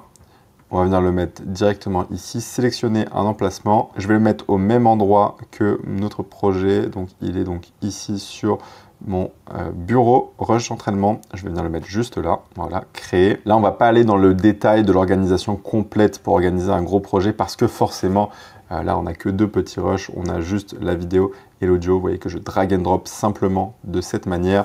Je prends ça ici que je viens mettre juste ici dans notre séquence. Donc, de cette manière. Voilà, et c'est ici que je vais pouvoir modifier tout ça et puis bien sûr retravailler pour faire mon montage. D'ailleurs, je vais me déplacer juste ici pour vous faire un petit tour de l'ergonomie du logiciel. Ici, vous voyez qu'on a pas mal de petites fenêtres. Je ne vais pas rentrer dans le détail de tout, sinon on en aurait pour des heures. Mais dans ici, projet, c'est là que vous voyez, nos rushs viennent de se mettre. Je vais d'ailleurs créer un nouveau chutier qui va s'appeler rush et audio pour mettre donc le rush et l'audio. Tac, j'ai mis un S, mais on n'a qu'un seul rush, ce n'est pas très grave. Et également un chutier séquence. Donc vous voyez que ici, le petit bleu, ici, cette petite icône permet de voir que c'est une séquence que je vais d'ailleurs renommer montage 1. Je viens le mettre ici dans séquence. Et vous voyez qu'ici, ce n'est pas exactement la même icône, ce qui permet de voir que ici, c'est une vidéo. Et ici, c'est une séquence. Donc ici, nous sommes à l'intérieur de ça. Donc si ça, je le ferme et que je double-clique, on revient bien ici dans la séquence. On avait donc également un audio que je vais venir drag and drop ici. Pour continuer mon petit tour, vous voyez que ici, on a bien sûr la prévisualisation. Ici, donc, comme on l'a vu plusieurs fois, c'est la séquence où on va travailler. Et ici, nos outils, on a plusieurs outils qu'on va voir ensemble. Ici, ça permet d'activer ou désactiver la piste audio. C'est-à-dire, est-ce qu'on travaille avec cette piste ou pas. Par exemple, si je cut ici, que je mets un cas, ça va cut que en bas parce que ici, il n'y a que A1 et A2 qui sont activés, alors qu'à l'outil que je viens d'utiliser ici, c'est un raccourci. Pareil, on ne va pas aller dans le détail des raccourcis, sinon on en aurait pour des heures. Là, l'idée, c'est de faire au plus simple pour que vous puissiez avoir une idée de ce qui est possible de faire ou non. Ici, en temps normal, on devrait synchroniser notre vidéo et notre audio, mais vous avez de la chance, de votre côté, c'est déjà synchronisé puisqu'on a déjà fait ce travail. Sinon, simplement, pour synchroniser tout ça, vous sélectionnez, vous faites clic droit, hop, ici, synchroniser, bien sûr, on peut faire tout ça avec des raccourcis pour aller beaucoup plus vite. Ici, canal de la piste 1, ok, vous voyez que là, on a fait plein d'étapes, mais en réalité, moi, avec mes raccourcis, c'est juste 2 boutons, S et entrée, et ça fait exactement la même chose, ça fait comme ça. Voilà, on enchaîne maintenant avec notre dérush, donc là, vous voyez que je zoome et je dézoome, donc on peut zoomer soit avec le pavé tactile en zoomant comme ça, soit avec des raccourcis que j'ai de mon côté qui sont A pour zoomer et Z pour dézoomer. C'est très probable qu'il y ait des raccourcis que je donne ici que vous n'avez pas parce que c'est des raccourcis que nous, on utilise au sein de Monteur Pro et au sein de l'agence Aurora. Donc c'est pour ça que potentiellement, il y a certains raccourcis que vous n'utilisez pas et que votre logiciel n'a pas de base. Mais ça ne veut pas dire que vous ne pouvez pas travailler, bien sûr. Donc on va commencer à regarder et recouper pour faire la première étape du montage qui s'appelle le dérush. Voici comment faire ce genre d'effet dans tes vidéos. Alors là, on voit que le son n'est pas top, simplement parce qu'on entend la piste ici. Hop, vous voyez que si je désactive celle du bas avec le raccourci Maj-E, comment faire ce genre. Ici le son n'est pas très bon, alors que si je viens faire l'inverse, donc je les délie avec le raccourci Command-L, j'enlève ici Maj-E et je réactive ici, le son va être bien meilleur. Voici comment faire ce genre d'effet dans tes vidéos. Je vous fais une petite comparaison. Voici comment faire ce genre d'effet dans tes vidéos. Voilà, donc là encore une fois, c'est une version assez simple, je vous simplifie les choses, parce que sinon on en aurait vraiment pour très longtemps. Hop. Voici comment faire ce genre d'effet dans tes vidéos. Et on va venir recut avec les raccourcis. Alors en temps normal pour cut, il faudrait prendre l'outil ici, venir cut les pistes. Ensuite, on dézoome, on va un peu plus loin, on rezoome. Tac, hop, on se perd. On essaye de trouver la bonne image à laquelle il faut couper. Donc à peu près par là, on recoupe. Ensuite, on prend l'outil ici de sélection, on sélectionne, on supprime. Ensuite, on clique ici et on resupprime. Vous voyez que c'est un process long et chiant. Et en réalité, quand on apprend à utiliser les raccourcis de la bonne manière, on peut aller beaucoup plus vite. Je vais vous montrer en vitesse réelle à peu près ce que ça rend. Voici comment faire ce genre d'effet dans tes vidéos. Tac. Voici. Et là, je me répète. Voici comment faire ce genre d'effet dans tes vidéos. Ok, maintenant qu'on est entre. Là, je me suis répété. La deuxième est meilleure, donc on va prendre la deuxième. Ce genre d'effet dans tes vidéos. Hop, on va cut ici. On reprend ici. Je vais double-clic ici pour agrandir, pour qu'on voit un petit peu mieux. Dans tes vidéos. Ok, maintenant qu'on est entre monteur vidéo. Ok, maintenant je me reprends. Voilà, je me suis repris, on va prendre la deuxième. En général, je me connais bien quand je parle, la deuxième est souvent la meilleure. On est entre monteur vidéo. Avoue que tu passes des... Tac. Avoue que tu passes des heures à essayer de comprendre des tutos YouTube sans succès. Voilà, je vais tout vous dérush pour que vous puissiez voir. Donc, je me répète, c'est normal. Hop, pareil, je me suis répété. Je vous donne quand même une info, on a pré-cut le rush pour vous. Parce que sinon, voilà, comme vous commencez, peut-être que si on vous donne un rush trop complexe, évidemment, ça va peut-être être trop difficile pour la première fois. Donc là, on a pré-cut ce premier rush. Donc c'est pour ça que vous allez voir qu'il y a déjà quelques coupures. Voilà, je vous la fais un peu en accéléré, je recut un petit peu tout. Le but, c'est que bien sûr, vous allez avoir accès à ces rushs pour vous entraîner à refaire la même chose. Ok, donc là, on a notre dérush. Mais vous voyez que depuis tout à l'heure, je suis de travers. Et la raison pour laquelle je suis de travers, c'est parce qu'on a filmé avec une vraie caméra et qui, elle, ne prend pas en compte, comme un téléphone, que je suis en vertical. Donc, évidemment, elle se demande qu'est-ce qui se passe. Et pour corriger ça, on va aller ici dans le projet. Donc là où on était tout à l'heure dans la séquence, je vais faire un clic droit, réglage de la séquence. Et ici, je vais inverser les proportions 1920 et 1080. J'inverse ça. Donc 1920, je vais venir le mettre ici. Et ici, je vais écrire 1080. Tac. Et vous voyez que ici, je suis encore de travers. Mais on a l'impression que ça pourrait être le bon format. Et donc pour mettre dans le bon format, je vais simplement venir ici, chercher option d'effet. Si vous ne le trouvez pas, vous allez dans fenêtre ici. Et il se trouvera, tac, tac, tac, tac, tac. Juste ici, vous le cochez. Ici, vous venez changer la rotation et vous voyez que si cette fois-ci, je me tourne, là je deviens beaucoup plus droit et il faut me mettre à 90 degrés. Et donc là, on est bon. Voici comment faire ce genre d'effet dans tes vidéos. Ok, maintenant qu'on est... Mais ça ne le fait pas pour tous, évidemment. Donc maintenant, je vais copier, donc ici, les valeurs. Donc simplement commande C pour copier. Puis je vais sélectionner tout le reste et je vais venir mettre commande option V sur Mac. Sur Windows, ce sera CTRL ALT V. Il y a ce panneau qui apparaît. Vous faites bien attention d'avoir trajectoire qui est coché. Vous faites OK et vous voyez que ici, tout est good. Tout s'est remis dans le bon sens. Donc maintenant, on a compris comment faire un dérush. Bravo pour cette première étape. Maintenant, on va voir rapidement comment faire des petites animations, etc. Puis, on verra comment faire des sound effects. Maintenant, on va faire une petite animation assez simple pour vous montrer qu'on peut faire énormément de choses grâce à ce magnifique logiciel qui est Premiere Pro. Avoue que tu passes des heures à essayer de comprendre des tutos YouTube sans succès et que tu galères à trouver des clients qui te payent allègrement. Donc nous, on va se focus sur cette phrase. Avoue que tu passes des heures à essayer de comprendre des tutos YouTube sans succès. Je vais mettre une petite marque ici avec la touche M, ça me met une marque ici. Je fais option clic et ça me donne accès à ça. Et je vais pouvoir mettre ma marque ici. Et je vais simplement écrire animation pour savoir que c'est ici qu'on va faire notre animation. Donc, qu'est-ce que je dis? Avoue que tu passes des heures à essayer de comprendre des tutos YouTube sans succès. Ce qui serait intéressant ici, c'est potentiellement d'aller sur YouTube, de regarder des vidéos et peut-être de faire défiler des vidéos. Donc moi, ce que je trouve intéressant dans ce genre de cas, c'est d'aller directement sur YouTube. On va aller directement sur YouTube, tac, tac, ici, parfait. Ce qui serait intéressant également, c'est de mettre ça de cette manière pour avoir un affichage un petit peu plus téléphone, étant donné que la vidéo est en verticale. Ce sera beaucoup plus cohérent. Voilà, c'est top. Et là, on va simplement venir mettre un enregistrement d'écran. Hop. Voilà, je vais mettre un enregistrement à partir de là. Est-ce qu'on se met le YouTube en haut? Pourquoi pas? Je pense que je vais vous montrer quelque chose d'un petit peu plus sympa que juste enregistrer le YouTube en haut. Donc voilà, je sélectionne ma zone de cette manière.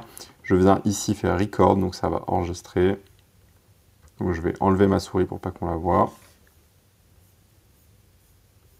Là, j'enregistre simplement. Voilà. Il y a beaucoup de vidéos, c'est super. Un YouTube assez classique. Voilà, voilà. Je reviens ici, j'arrête mon enregistrement. Tac, tac.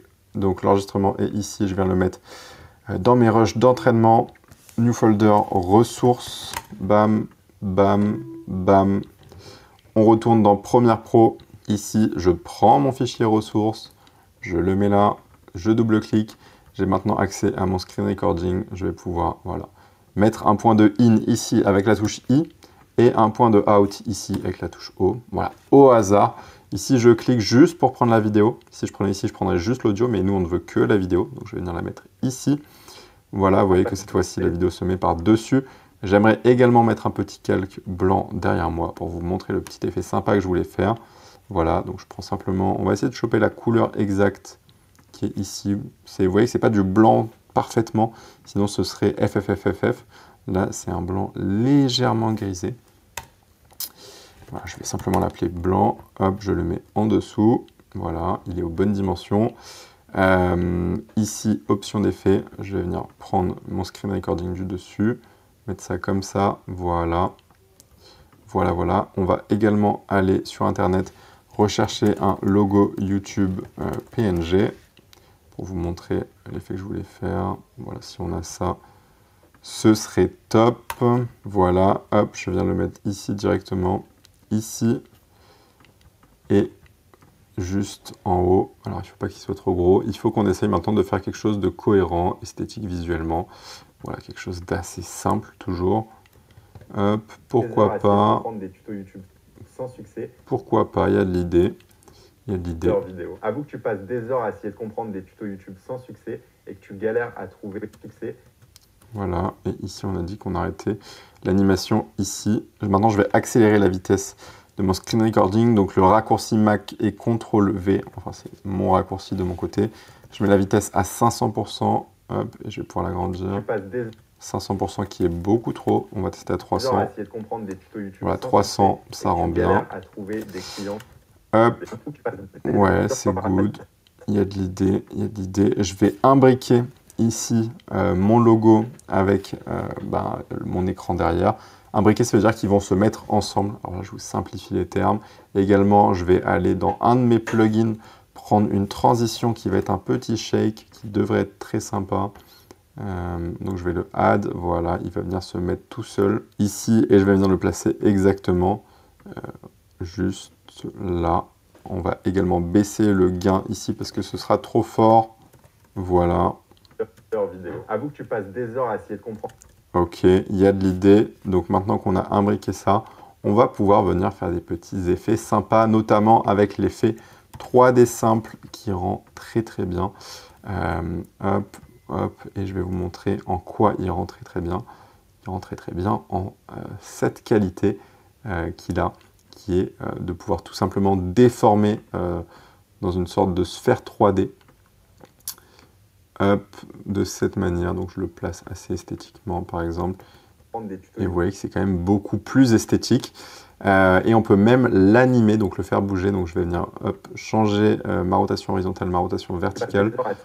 Hop, je vais avancer à quelque chose comme ça, ouais, voilà.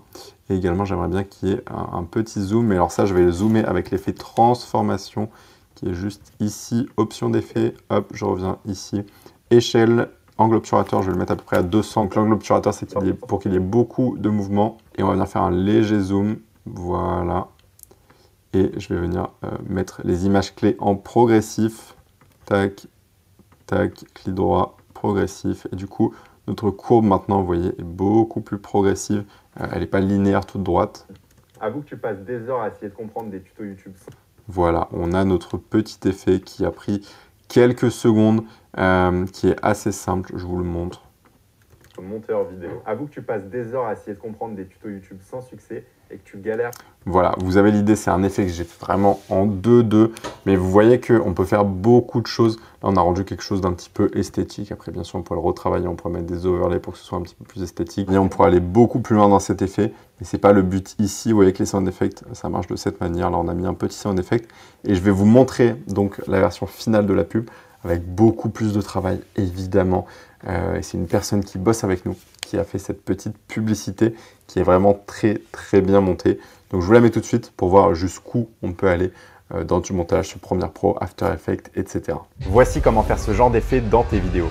Ok, maintenant qu'on est entre monteurs vidéo, avoue que tu passes des heures à essayer de comprendre des tutos YouTube sans succès et que tu galères à trouver des clients qui te payent allègrement sur le long terme. Pour t'aider à propulser ton activité, je t'ai préparé une masterclass dans laquelle je vais te révéler les compétences dont les entreprises raffolent pour signer tes premières missions et générer entre 3 et 5 000 € par mois. Ensuite, nous verrons l'erreur à absolument éviter si tu veux vivre du montage vidéo. Puis nous verrons le plan d'action en 3 mois pour monter en compétences et trouver des clients de façon 100% garantie. Tu peux découvrir tout ça en cliquant sur le lien sous cette vidéo. On se retrouve de l'autre côté. C'était Paul. Voilà, vous avez une idée approximative de jusqu'où on peut aller. On peut même aller encore plus loin. Mais là, c'était suffisant pour cette publicité qui est déjà très très bien montée, qui peut-être vous a fait découvrir nos contenus au sein de Monteur Pro. Dans tous les cas, c'était tout pour cette partie montage, comprendre le dérush, les bases des animations, les bases des sound effects.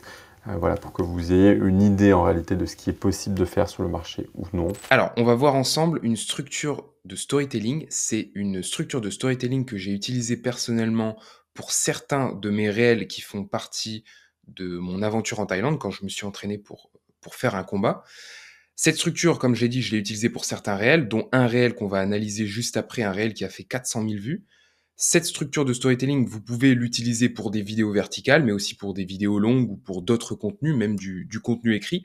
Mais là, je vais vous montrer, enfin d'abord, je vais commencer par vous expliquer à quoi correspond chaque point de cette structure narrative, et ensuite on verra sur mon logiciel de montage Premiere Pro comment j'ai fait pour intégrer ce schéma dans une vidéo, comment j'ai construit une histoire d'une vidéo Instagram grâce à ce schéma, et je vais vous décortiquer le montage de ce réel. Je vais vous expliquer pourquoi j'ai fait tel choix dans mon script, dans mon montage, dans les images que j'ai choisies, dans la musique, le sound effect, et aussi à quoi correspond chaque partie de ce réel par rapport au schéma que je vais vous expliquer. La première chose qu'il nous faut dans ce schéma pour raconter une bonne histoire, c'est un bon hook.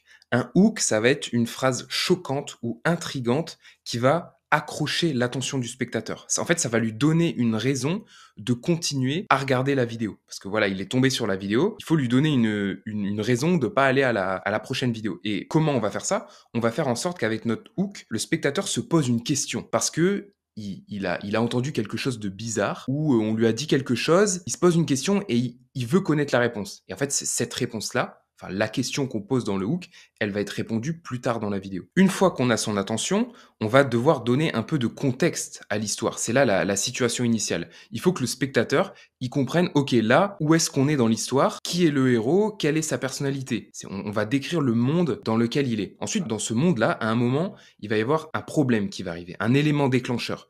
C'est la chose qui va sortir le héros de sa situation initiale. À cause du problème, le problème, c'est un peu la quête. C'est une quête qu'on va lui donner. Il va devoir sortir de son monde actuel et avancer dans l'histoire, aller vers les péripéties. C'est l'aventure, c'est le chemin qu'il va emprunter pour aller vers le climax. Le climax, c'est le gros problème à résoudre. Dans la quête, dans la partie problème, on lui a dit, ok, tu vas devoir faire ça, il y a quelque chose à aller voir, il y a quelque chose on peut dire, par exemple, un monstre à tuer. Mais les problèmes dans les histoires, c'est pas forcément une épreuve physique à relever. Ça peut être aussi un challenge mental, ça peut être quelque chose d'abstrait. Le problème, le climax, ça peut être quelque chose d'abstrait. Et donc, les péripéties, comme je l'ai dit, c'est le chemin vers ce truc-là, le gros problème, l'épreuve ultime de l'histoire. Une fois qu'il arrive au bout du chemin, il est au climax, c'est-à-dire le gros problème qu'on a annoncé juste avant, là, dans la partie problème, dans la quête. Il va devoir passer cette épreuve ultime, et ensuite, on entre dans la partie résolution, c'est-à-dire comment le passage de cette épreuve affecte la vie du héros. Maintenant qu'il a réussi sa quête, qu'est-ce qui va se passer dans sa vie? Comment il s'est transformé? Qu'est-ce qu'il a appris? Qu'est-ce qui a changé dans son monde? Et c'est à ce moment-là aussi où on va résoudre l'intrigue de l'histoire. L'intrigue de l'histoire, c'est la question qu'on a posée dans le hook ou dans le problème au tout début de l'histoire. Et à la fin, il faut résoudre, il faut répondre à la question que le spectateur s'est posée au tout début. Voilà, ça c'était la théorie. Maintenant, on passe à la pratique et comment j'ai appliqué ce schéma sur un réel qui a fait 400 000 vues. Allez, on est parti tout de suite. Jour 5 sur 30 en Thaïlande, je suis en négociation permanente avec la petite salope dans ma tête. Alors, là, c'est intéressant. On est sur la partie hook. Et ce que j'ai fait dans ce réel, c'est que j'ai fait un hook auditif avec ce que je dis et un hook visuel. C'est bien de combiner les deux, c'est encore plus puissant. Le hook auditif, forcément, vous l'avez entendu, c'est quand je dis « je suis en négociation permanente avec la petite salope dans ma tête ». Donc directement, c'est une phrase bizarre. Déjà, on comprend pas trop ce que ça veut dire, mais on comprend quand même suffisamment pour être intrigué. Et en plus, il y a une insulte. Ça veut pas dire un mot un peu choquant. Ça veut pas dire qu'il faut toujours insulter dans ces hooks. Mais voilà, là, ça participe au fait qu'on s'intéresse à la vidéo parce qu'il y a un truc d'intriguant et de choquant en même temps. Et en même temps, le hook visuel, comme je vous ai dit, ce que j'appelle un hook visuel, on va revoir ça tout de suite. Sur 30 en Thaïlande, je suis en négociation. C'est qu'il y a du mouvement. Là, on regarde la vidéo, on est direct dans le mouvement. Et ce qui marche aussi bien, c'est les mouvements et la rapidité. Et aussi les visages et les émotions. Là, on a un gros plan sur mon visage. Permanente avec et on voit que c'est dur. Directement, le spectateur y connecte. Il y a une émotion. Petite salope dans ma tête.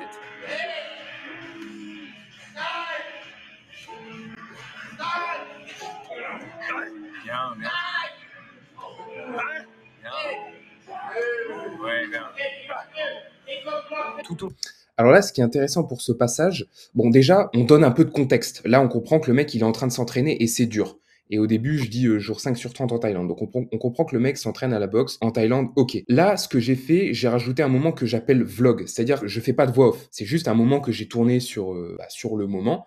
Et j'aime bien faire ça. Ça rajoute un peu de dynamisme. Et même personnellement, c'est quelque chose que j'aime bien faire dans mes vidéos, tout simplement. Ce qui rend ce rush utile à ce moment-là de cette vidéo, c'est que, en fait, ça va augmenter le watch time de la vidéo. Parce que on a envie de savoir ce qui se passe après. Déjà, on a envie de savoir ce qui se passe après l'intro que j'ai dit. Là, je suis en négociation avec la petite salope dans ma tête. On a envie de savoir ce que c'est, donc on va rester après.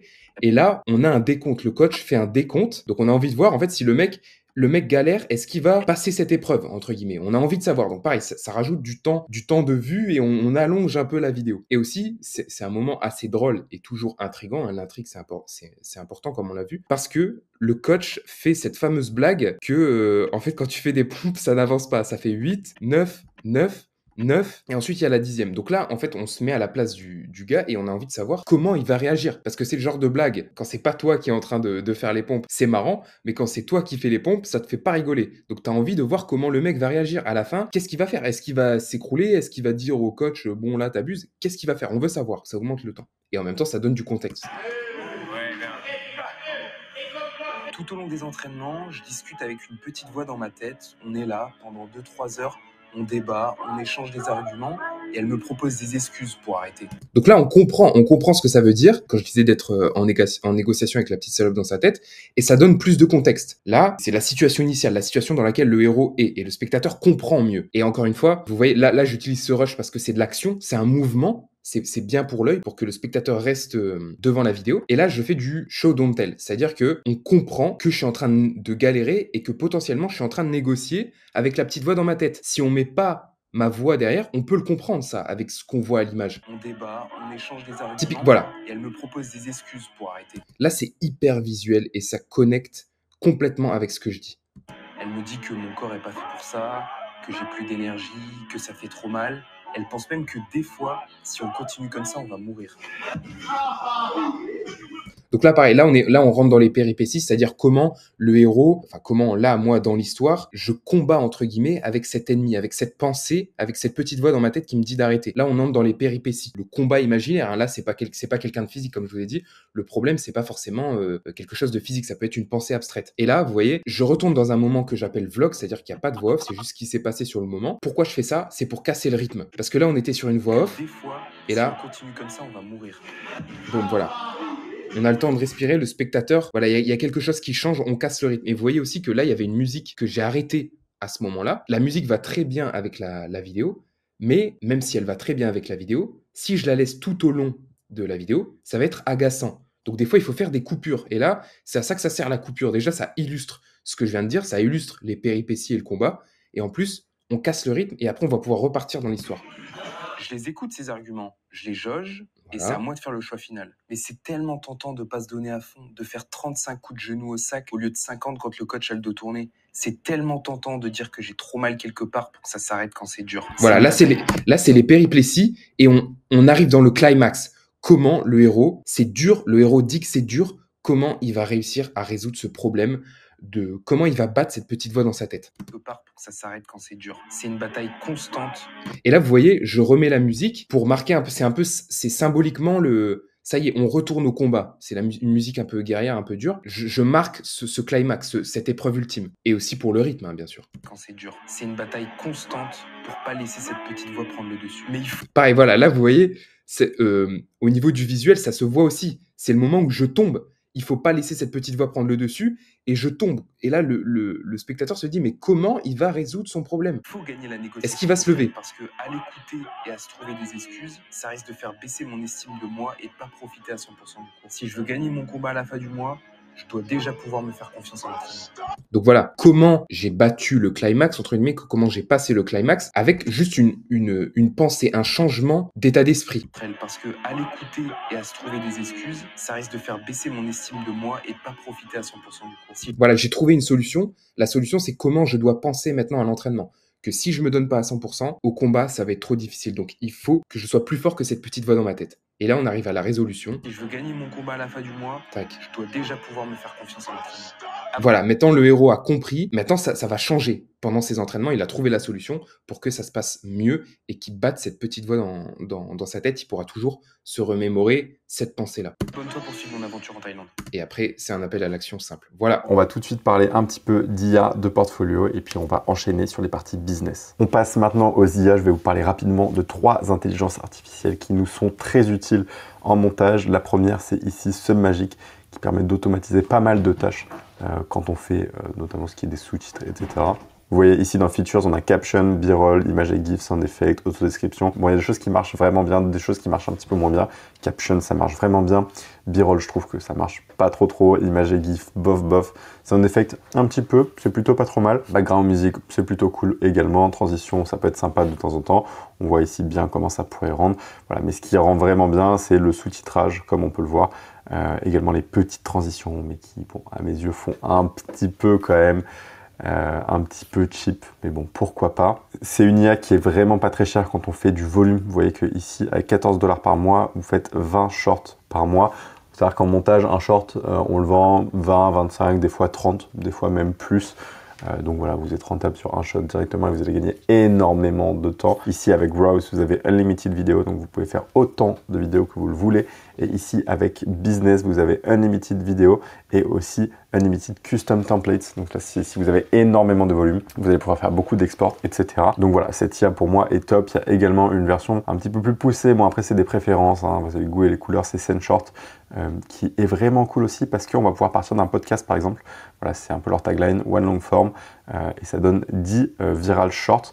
Alors, dont l'idée, en gros, on envoie son podcast, le truc va pouvoir recouper un petit peu. Alors, il y a quand même du travail à faire, hein. C'est pas magique non plus.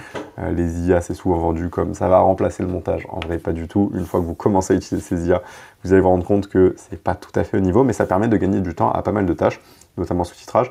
Moi, je trouve que le sous-titrage de Sendshort rend un peu moins bien que celui de SubMagic, mais bon, ça, c'est du détail. C'est pour ça que je préfère utiliser SubMagic et que je préfère recouper mes formats longs dans Premiere Pro. Et c'est ce que je conseille aussi aux personnes qu'on forme dans l'accompagnement Monteur Pro. Donc voilà, vous avez une idée à peu près de comment ça fonctionne. Je vous laisse regarder ces sites. Évidemment, ils seront en lien dans la description. Je vous laisserai checker tout ça au niveau du pricing. C'est sensiblement la même chose que SubMagic. Vous voyez, 15 $ par mois. Ici, c'est pour 100 shorts, donc c'est quand même un petit peu plus. Parce que pour 14 $, on avait 20 shorts de l'autre côté. Ici, pour 23 $ par mois, vous avez 30 shorts qui viennent de format long. C'est-à-dire que là, il a pris un petit peu tout seul voilà, le travail de découper le podcast, etc. Et également, vous avez tout ce qu'il y a dans l'offre d'avant avec les 100 shorts classiques par mois, etc.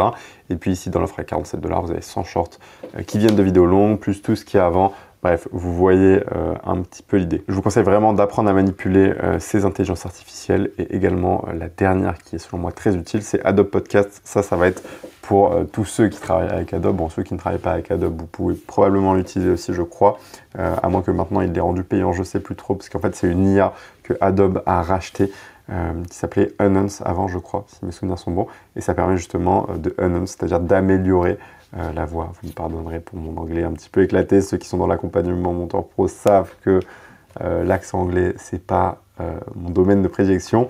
Ici, vous venez mettre un audio. Donc là, par exemple, j'avais un audio. C'est le podcast d'ailleurs qu'on a fait avec Paolo, peut-être que certains d'entre vous l'ont vu. Et ce podcast a été effectivement retravaillé ici avec cette IA. Donc je vous montre le son, comment ça rend sans retravail. Lancer sur YouTube, ça a été quoi le switch avant d'arriver à la télé? Voilà, donc le son est un peu pourri. Ah ouais, et ici, je vais venir Enhance. D'avant, ouais. Bah, Donc, moi, j'étais à l'université et je m'emmerdais pas mal. Que ce soit dans les cours. Vous voyez qu'il y a quand même une grosse différence. Alors ça marche pas non plus, c'est pas magique, hein, ça marche pas non plus de manière incroyable. Donc pareil, il faut venir retravailler la strength. Donc en gros la force du retravail du enhance. Bref, encore une fois, mon anglais éclaté, vous avez l'idée. Mais je vous donne une petite info, sachez qu'avec cet anglais éclaté, j'ai déjà signé des clients internationaux, donc il n'y a rien qui est impossible dans ce domaine du montage. Voilà rapidement pour les IA. Maintenant, je bascule sur la partie portfolio. On va pouvoir voir comment mettre en avant votre portfolio et également 2-3 petits pricing que vous pouvez mettre en place. Bienvenue dans les offres de montage vidéo que propose mon agence qui s'appelle donc Aurora. Nous, dans nos packs, tout est compris dans le prix final du montage. Les retouches sont illimitées avant le paiement final. Donc, je vais vous montrer ici rapidement les tarifs pour les montages vidéo YouTube des contenus longs. On va pas tous les prendre en revue. Et ensuite, on ira voir tout ce qui va être portfolio pour vous montrer un petit peu comment tout ça est présenté. Donc ici, montage vidéo YouTube. J'ai divisé en 3 catégories, les montages simples, les montages moyens et les montages experts. Dans les montages simples, on a vraiment que cut, zoom et musique. Ensuite, on a les montages moyens, donc cut, zoom et musique pareil. Et cette fois-ci, on ajoute des illustrations. Donc là, ça va être l'habillage des vidéos, les b-rolls, etc. Ensuite, les montages experts, donc cut, zoom, musique, illustration. Et cette fois-ci, on va avoir des animations et des ambiances sonores très poussées, parce que ça prend beaucoup plus de temps. Donc là, vous avez une idée de la tarification. Après, c'est à négocier selon le projet, etc. Des fois, c'est beaucoup plus cher, des fois, c'est beaucoup moins cher.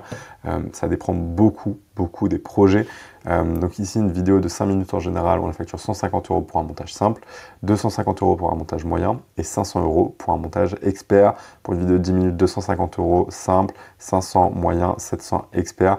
Et pour une vidéo de 15 minutes, 350 € simple, 650 € moyen et 900 € expert. L'idée, c'est également voilà, de trouver des tarifs avantageux pour les clients. Là, on n'est pas payé à l'heure. Justement, on fait des packages pour que le client s'y retrouve le mieux possible s'il vient travailler avec nous sur le long terme. Donc ça, c'est vraiment pour des personnes qui vont aller travailler avec nous sur le long terme. Si c'est un projet one-shot, ça peut arriver qu'on facture plus cher, évidemment, puisque nous, on n'a pas après le client qui reste avec nous, donc c'est pas un projet sur le long terme, quoi. Ensuite, on a la partie portfolio ici. Donc d'abord, j'ai une playlist avec beaucoup de vidéos YouTube qui ont été montées soit par moi, soit par des personnes qui travaillent avec nous au sein de l'agence. Donc là, il y a à peu près une cinquantaine de vidéos. Il n'y a pas du tout toutes les vidéos, mais voilà, il y en a quelques-unes. C'est pour donner un aperçu. C'est quelque chose que j'ai pas mis à jour depuis un petit moment, mais qui devrait être mis à jour, étant donné qu'aujourd'hui, on prospecte beaucoup moins parce qu'on se fait prospecter, étant donné que beaucoup de gens nous recommandent. Forcément, j'ai plus vraiment besoin de mettre à jour tout ça. Également, on a ici exemple de contenu court. Donc, c'est simplement un Google Drive avec, vous voyez ici, plusieurs publicités. Donc là, c'est si quelqu'un nous contacte pour des pubs. On a 8 publicités avec également une pub en motion ici. Donc, on va vraiment avoir beaucoup de types de contenus différents. Et avant, voilà, des publicités un petit peu plus classiques comme on peut vous retrouver sur Internet. Ça aussi, il y a beaucoup de demandes pour ce genre de pub. Donc voilà, vous avez en gros l'idée de à quoi ça peut ressembler à l'intérieur du portfolio. Ensuite, on a tout ce qui est miniature parce qu'on propose également des miniatures. Donc ici, vous avez peut-être une quarantaine de démos de miniatures également, avec pas mal de personnes différentes, de clients différents, etc. Voilà, des miniatures un petit peu dans ce style, dans cette vibe-là. Également d'autres miniatures comme ça. Donc voilà, c'est vraiment dans les styles qu'on peut retrouver sur YouTube, quoi. Voilà, je pense que vous voyez un petit peu l'idée de ces minias. Certaines sont assez simples, certaines ont beaucoup de montage, etc. Évidemment, ça reste une DA à peu près similaire parce que forcément, c'est la patte que nous, on prend pour les minias et c'est ce que les clients aiment beaucoup avec nous. Celle-là, je l'adore. C'est moi qui l'ai fait il y a quelques temps. Franchement, je la kiffe, je la trouve trop marrante. Ensuite, on a clients Instagram et TikTok. Donc, j'ai la chance d'avoir fait beaucoup de projets avec Paolo notamment. On a bossé sur Arancino, que beaucoup d'entre vous connaissent, sur Grifton également, que peut-être certains d'entre vous connaissent. Et Ushuaïa, donc ça, c'est un client qu'on a eu avec une personne de l'agence qui est allée directement filmer pour eux. Donc voilà, c'est une chaîne de camping un petit peu luxe. Je vais vous montrer ça sur Internet. Voilà à quoi ça ressemble. Et du coup, on a pu produire des contenus pour eux, des vidéos, des photos, etc., etc. Ici, il y a une petite phrase en dessous que vous ne verrez pas puisqu'il y a mon vrai numéro de téléphone et qui dit que nous réalisons également des ads et VSL. Que pour en savoir plus, vous pouvez nous contacter directement à mon numéro. Donc ça, c'est pour notifier aux gens qu'on fait aussi des vidéos publicitaires pour les ads et des vidéos de vente VSL. Donc les gens du marché connaissent ces termes-là, vous ne les connaissez peut-être pas encore, mais c'est vraiment des termes qui sont connus sur le marché. Pour leur donner l'info que on a aussi un portfolio pour ces contenus-là, mais là du coup ils ont accès au portfolio YouTube justement pour pas les perdre et pas leur donner trop d'infos. S'ils veulent du YouTube, on leur montre du YouTube et s'ils voulaient des ads et des VSL, je leur aurais montré la tarification des ads et des VSL. Voilà pour cette petite partie portfolio prix. Je pense que vous avez une idée un petit peu plus globale de comment on travaille de ce côté-là. Dans tous les cas, nous, on se retrouve tout de suite pour la suite. Passons maintenant au calendrier. J'ai fait une sorte de prévision pour une personne qui aurait un travail à temps plein. Donc là, c'est une personne qui travaille du lundi au vendredi, voir ce qui est possible de faire ou non. Il faut savoir que nous, au sein de l'accompagnement Monteur Pro, on a aussi pas mal de personnes qui font ça à côté de leur travail. Et je sais que pour beaucoup d'eux, c'est quelque chose qui est possible. Ils arrivent tout de même à avancer. Évidemment, ils avanceront un tout petit peu moins vite qu'une personne qui est à temps plein. Mais c'est des choses qui sont possibles. Là, je vous montre un emploi du temps réaliste. En commençant ici par le lundi. Alors là, c'est le dimanche, c'est inversé, mais c'est pas très grave. Vous voyez que pour une personne qui travaille à temps plein avec des horaires fixes de bureau, 9h midi, 13h30, 18h. Donc ça, c'est une estimation de ce que beaucoup de gens peuvent avoir. Il y a des gens qui ont des horaires différents, qui commencent plus tôt, ils finissent plus tard. Il y a des gens qui ont des gros trous au milieu de la journée. Je pense à vous dans la restauration, par exemple. Bref, il y a plein de choses différentes. Mais là, on va essayer de se focaliser sur quelque chose d'assez simple. Et puis après, vous pouvez venir moduler, adapter les choses comme vous le souhaitez.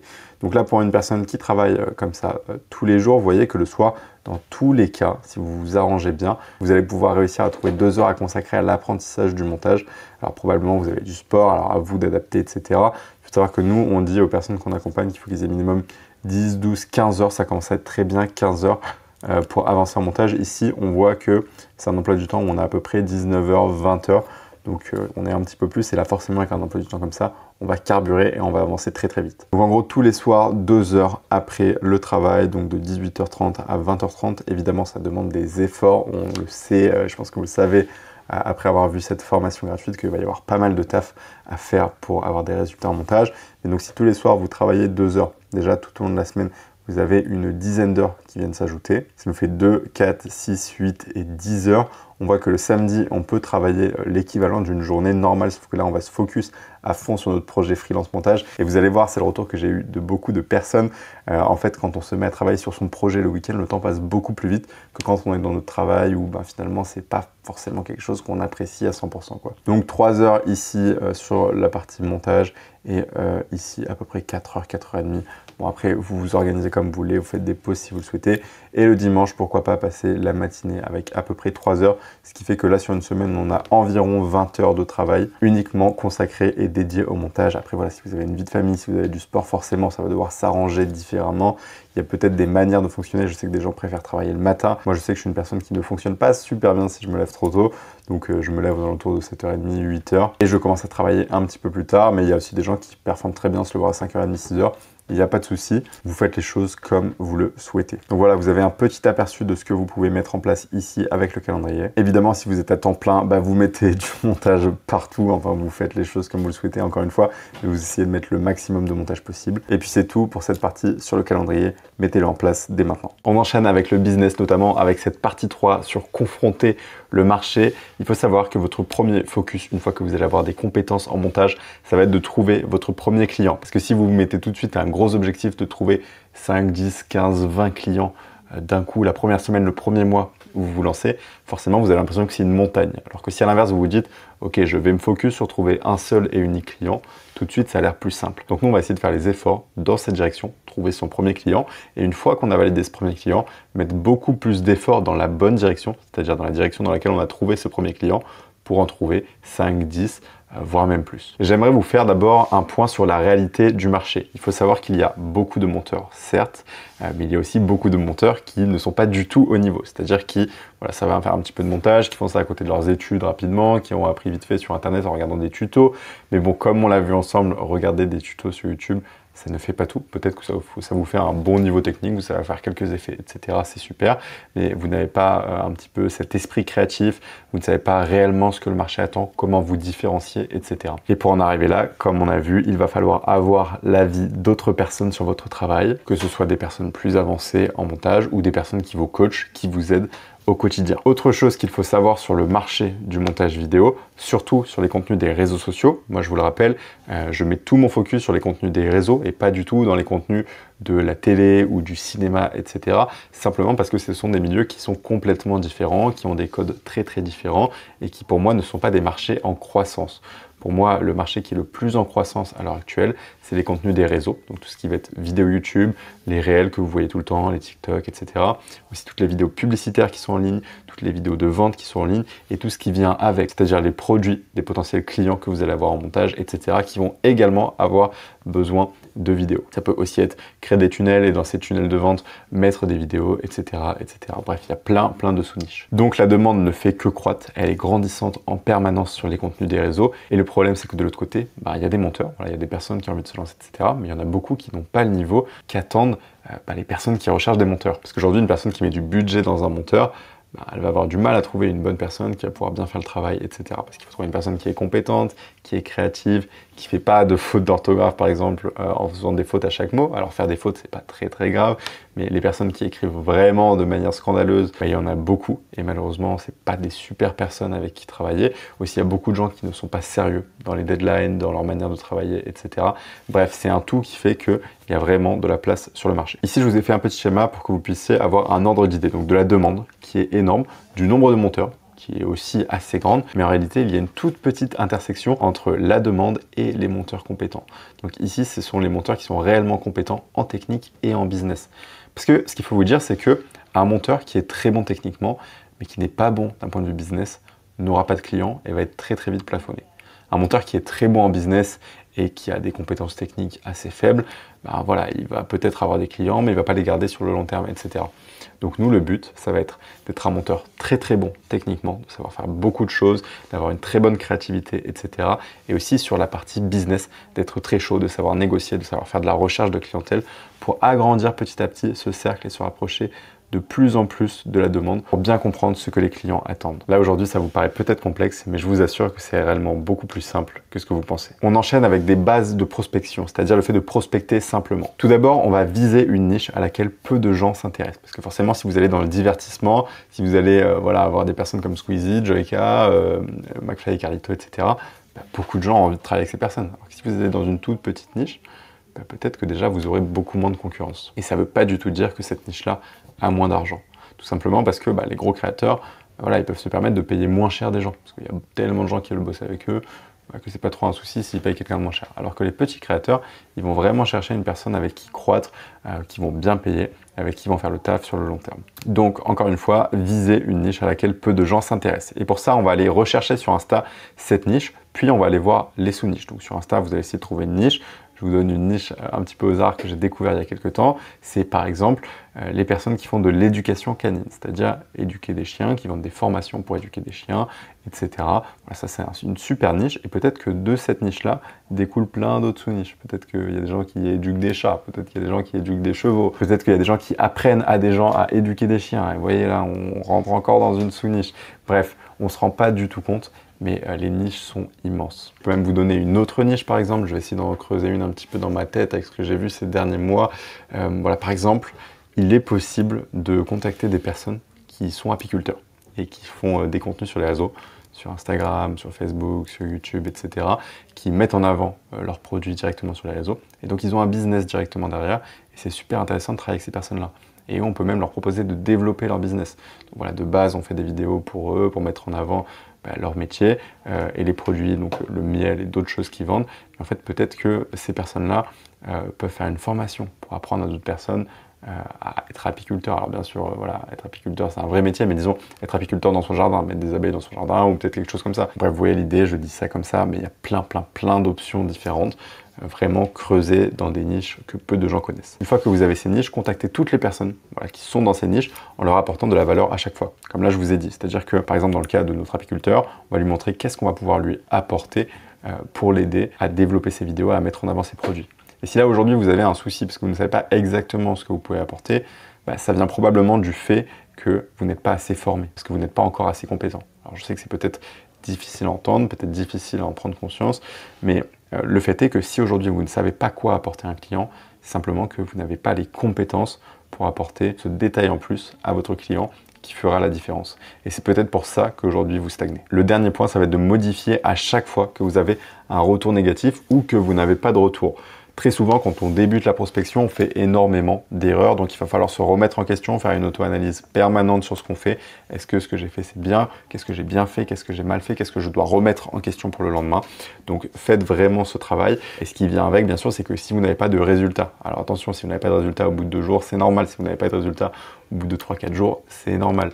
Et même si vous n'avez pas de résultat au bout de 1 semaine ou 2, c'est normal. Mais si par contre, au bout de 2 semaines, 3 semaines, 1 mois, vous voyez que vraiment il n'y a aucune touche, c'est-à-dire que personne ne vous répond, ou alors vous avez que des retours négatifs qui sont vraiment pas jolis à entendre, ça vient très probablement du fait que vous ne contactez pas une bonne niche. Donc à ce moment-là, changez de niche. Si bien sûr, avant vous avez fait tout le taf de remettre en question peut-être votre discours, votre manière de communiquer, les prix que vous donnez, le portfolio que vous avez, etc., etc. Souvent, le problème, c'est pas la niche. En réalité, ça vient plutôt de vous, de qui vous êtes et de ce que vous montrez aux personnes en face. Donc d'abord, on se remet en question soi-même avant de rejeter la faute simplement sur la niche sans chercher plus loin. Je vous dis ça là aujourd'hui, mais je sais que c'est difficile à faire et que ça prend du temps, bien sûr.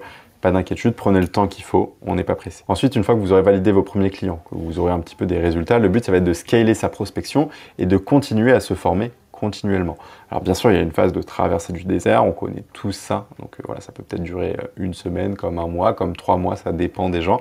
Ensuite, vous allez valider vos premiers clients, et une fois que vous avez compris que vous pouvez avoir des clients, vous allez faire ce fameux x10, comme je vous ai dit, sur votre volume de prospection, et du coup, vous prospectez à balle, et une fois que vous voyez que ça fonctionne bien, vous pourrez peut-être diminuer un petit peu la cadence sur la prospection.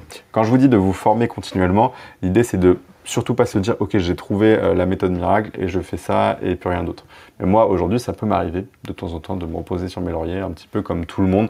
C'est quelque chose qui se fait un peu inconsciemment dans notre cerveau, mais on se rend très vite compte quand on se repose un peu sur nos lauriers au bout de 2 semaines, 3 semaines, 1 mois, 2 mois, des fois peut-être 3 mois, qu'en fait on n'avance plus, on stagne et même des fois on régresse un peu. Donc c'est là où il faut essayer de pré-shot ce moment où on va régresser pour continuer d'avancer dans de bonnes conditions. Ensuite, j'aimerais appuyer sur un point, c'est que les compétences business valent beaucoup plus que les compétences montage. Alors là, peut-être qu'il y a certains puristes du montage de la vidéo qui regardent ça, qui vont se dire mais qu'est-ce qu'il me dit lui, qui vont être un petit peu trigger par cette phrase. Mais en réalité, cette phrase a énormément de sens parce que vos compétences en business, ce sont les compétences qui vous permettent de gagner de l'argent. C'est-à-dire qu'une personne qui a un niveau de montage ok, moyen, on va dire moyen plus, peut-être qu'elle va gagner plus d'argent qu'une personne qui a un excellent niveau en montage et qui a un niveau business proche de niveau 0, qui ne sait pas du tout se vendre, qui ne sait pas du tout comment se mettre en avant, qui ne sait pas du tout prospecter. Bref, vous voyez un petit peu l'idée. Donc factuellement, une personne qui a des compétences business va gagner plus d'argent qu'une personne qui n'en a pas. Donc ce qu'il faut vous dire, c'est que une fois que vous avez un niveau en montage correct, que vous savez que vous avez un bon portfolio, etc., mettez tout votre focus et votre énergie dans vos compétences business jusqu'à avoir les résultats que vous voulez pour ensuite peut-être continuer de vous améliorer sur la partie montage et aller signer de plus gros clients. Mais très souvent, quand on se lance dans une nouvelle activité, on veut des résultats rapidement. Et les résultats, c'est quoi? C'est pas savoir faire la vidéo la plus belle du monde, c'est avoir les premiers euros qui rentrent sur votre compte en banque. Alors oui, aujourd'hui, on fonctionne dans une société où on fait des échanges monétaires. Donc dès qu'on a de l'argent qui rentre, on sait que ça fonctionne et on est super content. Alors c'est bien ou c'est pas bien, ça c'est un autre problème. Mais votre cerveau, il sera beaucoup plus content quand il aura ses premiers euros qui rentrent et il pourra beaucoup plus s'investir dans ce projet que si juste vous faites la meilleure vidéo du monde avec les meilleurs effets du monde, mais que derrière, vous gagnez 0 euros. Donc votre métier principal quand vous êtes freelance montage vidéo, c'est pas de faire du montage vidéo comme son nom l'indique, c'est d'être un excellent businessman et aussi un excellent monteur. Les deux vont de pair pour bien gagner sa vie. On enchaîne avec la partie 4 qui va être cette fois-ci d'aller chercher les 3000 euros par mois et plus. Vous voyez que là, jusqu'à maintenant, on a remis en question beaucoup de choses, on a fait beaucoup de déblocages. Maintenant, il va falloir continuer dans cette voie, continuer à mettre plus d'efforts. De toute manière, vous allez rapidement sentir quelle est la bonne direction. Et souvent, ce qui vous fait peur, c'est là où il faut aller. Je vous ai listé ici 3 manières de générer de la croissance. La première manière, ça va être de gagner plus d'argent en travaillant plus. Donc, quand on fait du montage, on vend notre temps contre de l'argent. Donc, pour gagner plus d'argent, c'est pas très compliqué. On travaille simplement plus. Le problème avec ça, c'est qu'on peut pas le faire à l'infini. À un moment, on est capé. Moi, j'ai fait ça pendant un petit moment et j'ai été capé à 7500 euros par mois. Ça a été mon plus gros mois quand j'étais tout seul en freelance. Mais voilà, je pouvais difficilement faire plus. Alors moi, j'ai toujours été une personne qui fait du sport 4 fois, 5 fois par semaine minimum. Je voulais pas du tout enlever ça. Aussi, à cette période-là, je prenais plus du tout de temps pour moi. Donc, je me suis dit que là, j'arrivais un petit peu à ma limite. Il y a des gens qui peuvent peut-être faire plus parce qu'ils font pas de sport ou parce qu'ils ont une vie différente, qui dorment moins, etc. Mais moi, je voyais que je ne voulais pas aller plus loin en travaillant plus de temps. Ensuite, la deuxième manière de générer de la croissance, ça va être de gagner le même argent en travaillant moins.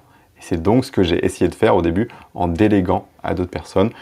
Donc voilà, je gagnais moins d'argent dans ma poche puisque je payais d'autres personnes, mais d'un autre côté, j'avais beaucoup plus de temps libre. Donc ça, c'était une période super cool. Et la dernière manière de générer de la croissance, ça va être de gagner plus d'argent en travaillant moins. Et ça, c'est un petit peu la solution king, mais c'est l'étape d'après. Et c'est ce que j'ai fait également après, en créant donc une agence, c'est-à-dire en déléguant du montage à d'autres personnes et aussi en passant à l'étape d'après, en recherchant plus de clientèle, en ayant aussi des personnes qui travaillent avec moi, qui recherchent de la clientèle, qui délèguent à d'autres personnes qui travaillent avec nous. Et finalement, mon rôle, ça devient un petit peu plus le rôle de chef d'orchestre. Alors, je vous cache pas que mettre en place tout ça, ça demande du travail, de la charge mentale, etc.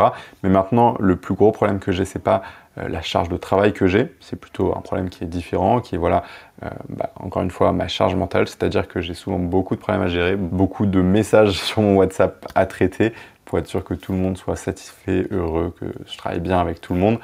Donc c'est plus exactement les mêmes soucis, mais d'un autre côté, je peux avoir plus de temps à dispo si je le souhaite. À vous de choisir ce que vous souhaitez. En général, c'est pour ça que je vous l'ai mis dans cet ordre. D'abord, on cherche à gagner plus d'argent en travaillant plus. Ensuite, on cherche à gagner le même argent en travaillant un petit peu moins. Et après, on essaie de faire les deux, c'est-à-dire gagner plus d'argent et travailler moins. Souvent, ça se passe un petit peu comme ça pour tout le monde. Mais il y a des gens qui sautent des étapes, ils vont directement ici. Il y a des gens qui vont directement, voilà, ils sont très heureux à 1500 euros, 2000 euros par mois et ils veulent continuer de gagner cet argent en travaillant moins. Donc pourquoi pas, il n'y a pas de règle. Au final, c'est vous qui décidez ces choses-là. Et dernier point qu'on va voir ensemble, ce sont les différentes manières de scaler. Alors, il y en a 3 que je vous ai listées. La première, ça va être de accroître ses ressources humaines et son réseau, c'est-à-dire ses ressources humaines, les personnes à qui vous déléguez, etc. Et votre réseau, les personnes avec qui vous communiquez, vous échangez, que ce soit au quotidien ou une fois par mois ou une fois tous les 2-3 mois. Le réseau, c'est simplement le fait d'avoir des personnes que vous pouvez contacter. Elles peuvent être plus ou moins importantes et vous apporter plus ou moins de choses et également vous pouvez leur apporter plus ou moins de choses de votre côté. C'est souvent là où vous allez avoir les plus gros raccourcis. Moi, j'ai signé des très gros clients par le réseau. Mais forcément, ça se construit avec le temps et c'est difficile de se dire que voilà, dans 2 mois, on a un réseau. Mais peut-être que dans 6 mois, vous pouvez avoir un réseau vraiment en béton. Dans 1 an, dans 2 ans, vous n'imaginez pas le réseau que vous pouvez vous faire si vous faites bien sûr ce travail de réseau. Alors pour moi, c'est pas du tout une priorité. Dans un premier temps, du moins, au début, votre objectif, ça va être de vous focus à 200% sur le montage et valider vos premiers clients, valider vos premiers euros. Et dans un second temps, pourquoi pas aller construire votre réseau si vous sentez que c'est quelque chose qui vous appelle. C'est pas forcément obligatoire. Il y a des personnes qui ont un réseau assez faible ou des personnes qui viennent à elles sans que eux fassent de réseau. Et pourquoi pas, ça peut être votre manière de fonctionner. Ensuite, une autre manière de scaler, ça va être de faire de la publicité. Donc nous, c'est ce qu'on fait à l'heure actuelle, que ce soit au sein de Monteur Pro, donc l'accompagnement qu'on a créé avec Paolo, ou alors au sein de l'agence Aurora. On peut faire de la recherche de clientèle via publicité. Ça, c'est vraiment dans un second temps et ça permet de scale. On sait qu'on met tel budget, on peut estimer avoir tel retour sur investissement. Voilà, il y a des risques, etc. à faire de la publicité. On peut perdre de l'argent, mais on peut aussi en gagner beaucoup. Donc, prenez ça en compte. Ça fait partie des modèles d'après pour scaler. Mais là, on parle de 3 000 euros par mois, mais ça va être même pour faire beaucoup plus. Si vous voulez monter à 5 000, 10 000 euros, 15 000 euros par mois, voire même plus, on le fait avec de la publicité. Et la dernière manière de scaler que je vais vous lister ici, ça va être d'offrir des contenus gratuits en faisant des vidéos sur Instagram, sur YouTube, en apportant de la valeur à des gens, que ce soit par exemple dans des réels ou d'autres formats. Offrir des contenus gratuits, ça va donner envie à des personnes de travailler avec vous. Par exemple, aujourd'hui, je vous offre un contenu gratuit. Peut-être qu'à l'heure actuelle, ce n'est pas le moment pour vous tout de suite de travailler avec nous. Mais peut-être qu'un jour, vous direz « Ok, j'ai besoin de travailler avec cette agence, je vais leur déléguer du montage. » Ou peut-être qu'un jour, vous allez vous dire « Je sais que je veux me former au montage à 200%, ben, je vais aller voir Paul et ses équipes au sein de Monteur Pro pour travailler avec eux parce que je sais qu'ils m'ont apporté énormément de valeur et que si je travaille avec eux au quotidien, je vais avoir encore plus de valeur. » Donc voilà pour ce concept de contenu gratuit. Voilà tout le monde pour cette formation gratuite. J'espère qu'elle vous a aidé au maximum, que j'ai été le plus clair pour vous. Je vous le rappelle, n'hésitez pas à aller juste en dessous de la vidéo pour accéder aux ressources gratuites et à la boîte à outils. Également, si vous souhaitez aller plus loin, être formé par une team de personnes ultra motivées et être dans une communauté avec des monteurs qui se donnent à fond tous les jours, cliquez sur le lien qui se situe juste en dessous de cette vidéo. Vous pourrez donner votre numéro de téléphone et nous on vous rappellera simplement pour échanger 5-10 minutes, faire un petit point ensemble, savoir qui vous êtes, votre situation, vos objectifs avec le montage, vos blocages, pourquoi vous n'avez pas atteint tout ça et voir ensemble si ce serait cohérent ou non de travailler ensemble. Faites-le, ça prend littéralement 1 minute et ça pourrait bien changer la trajectoire de votre vie. C'était tout pour cette vidéo et nous on se retrouve de l'autre côté. Ciao.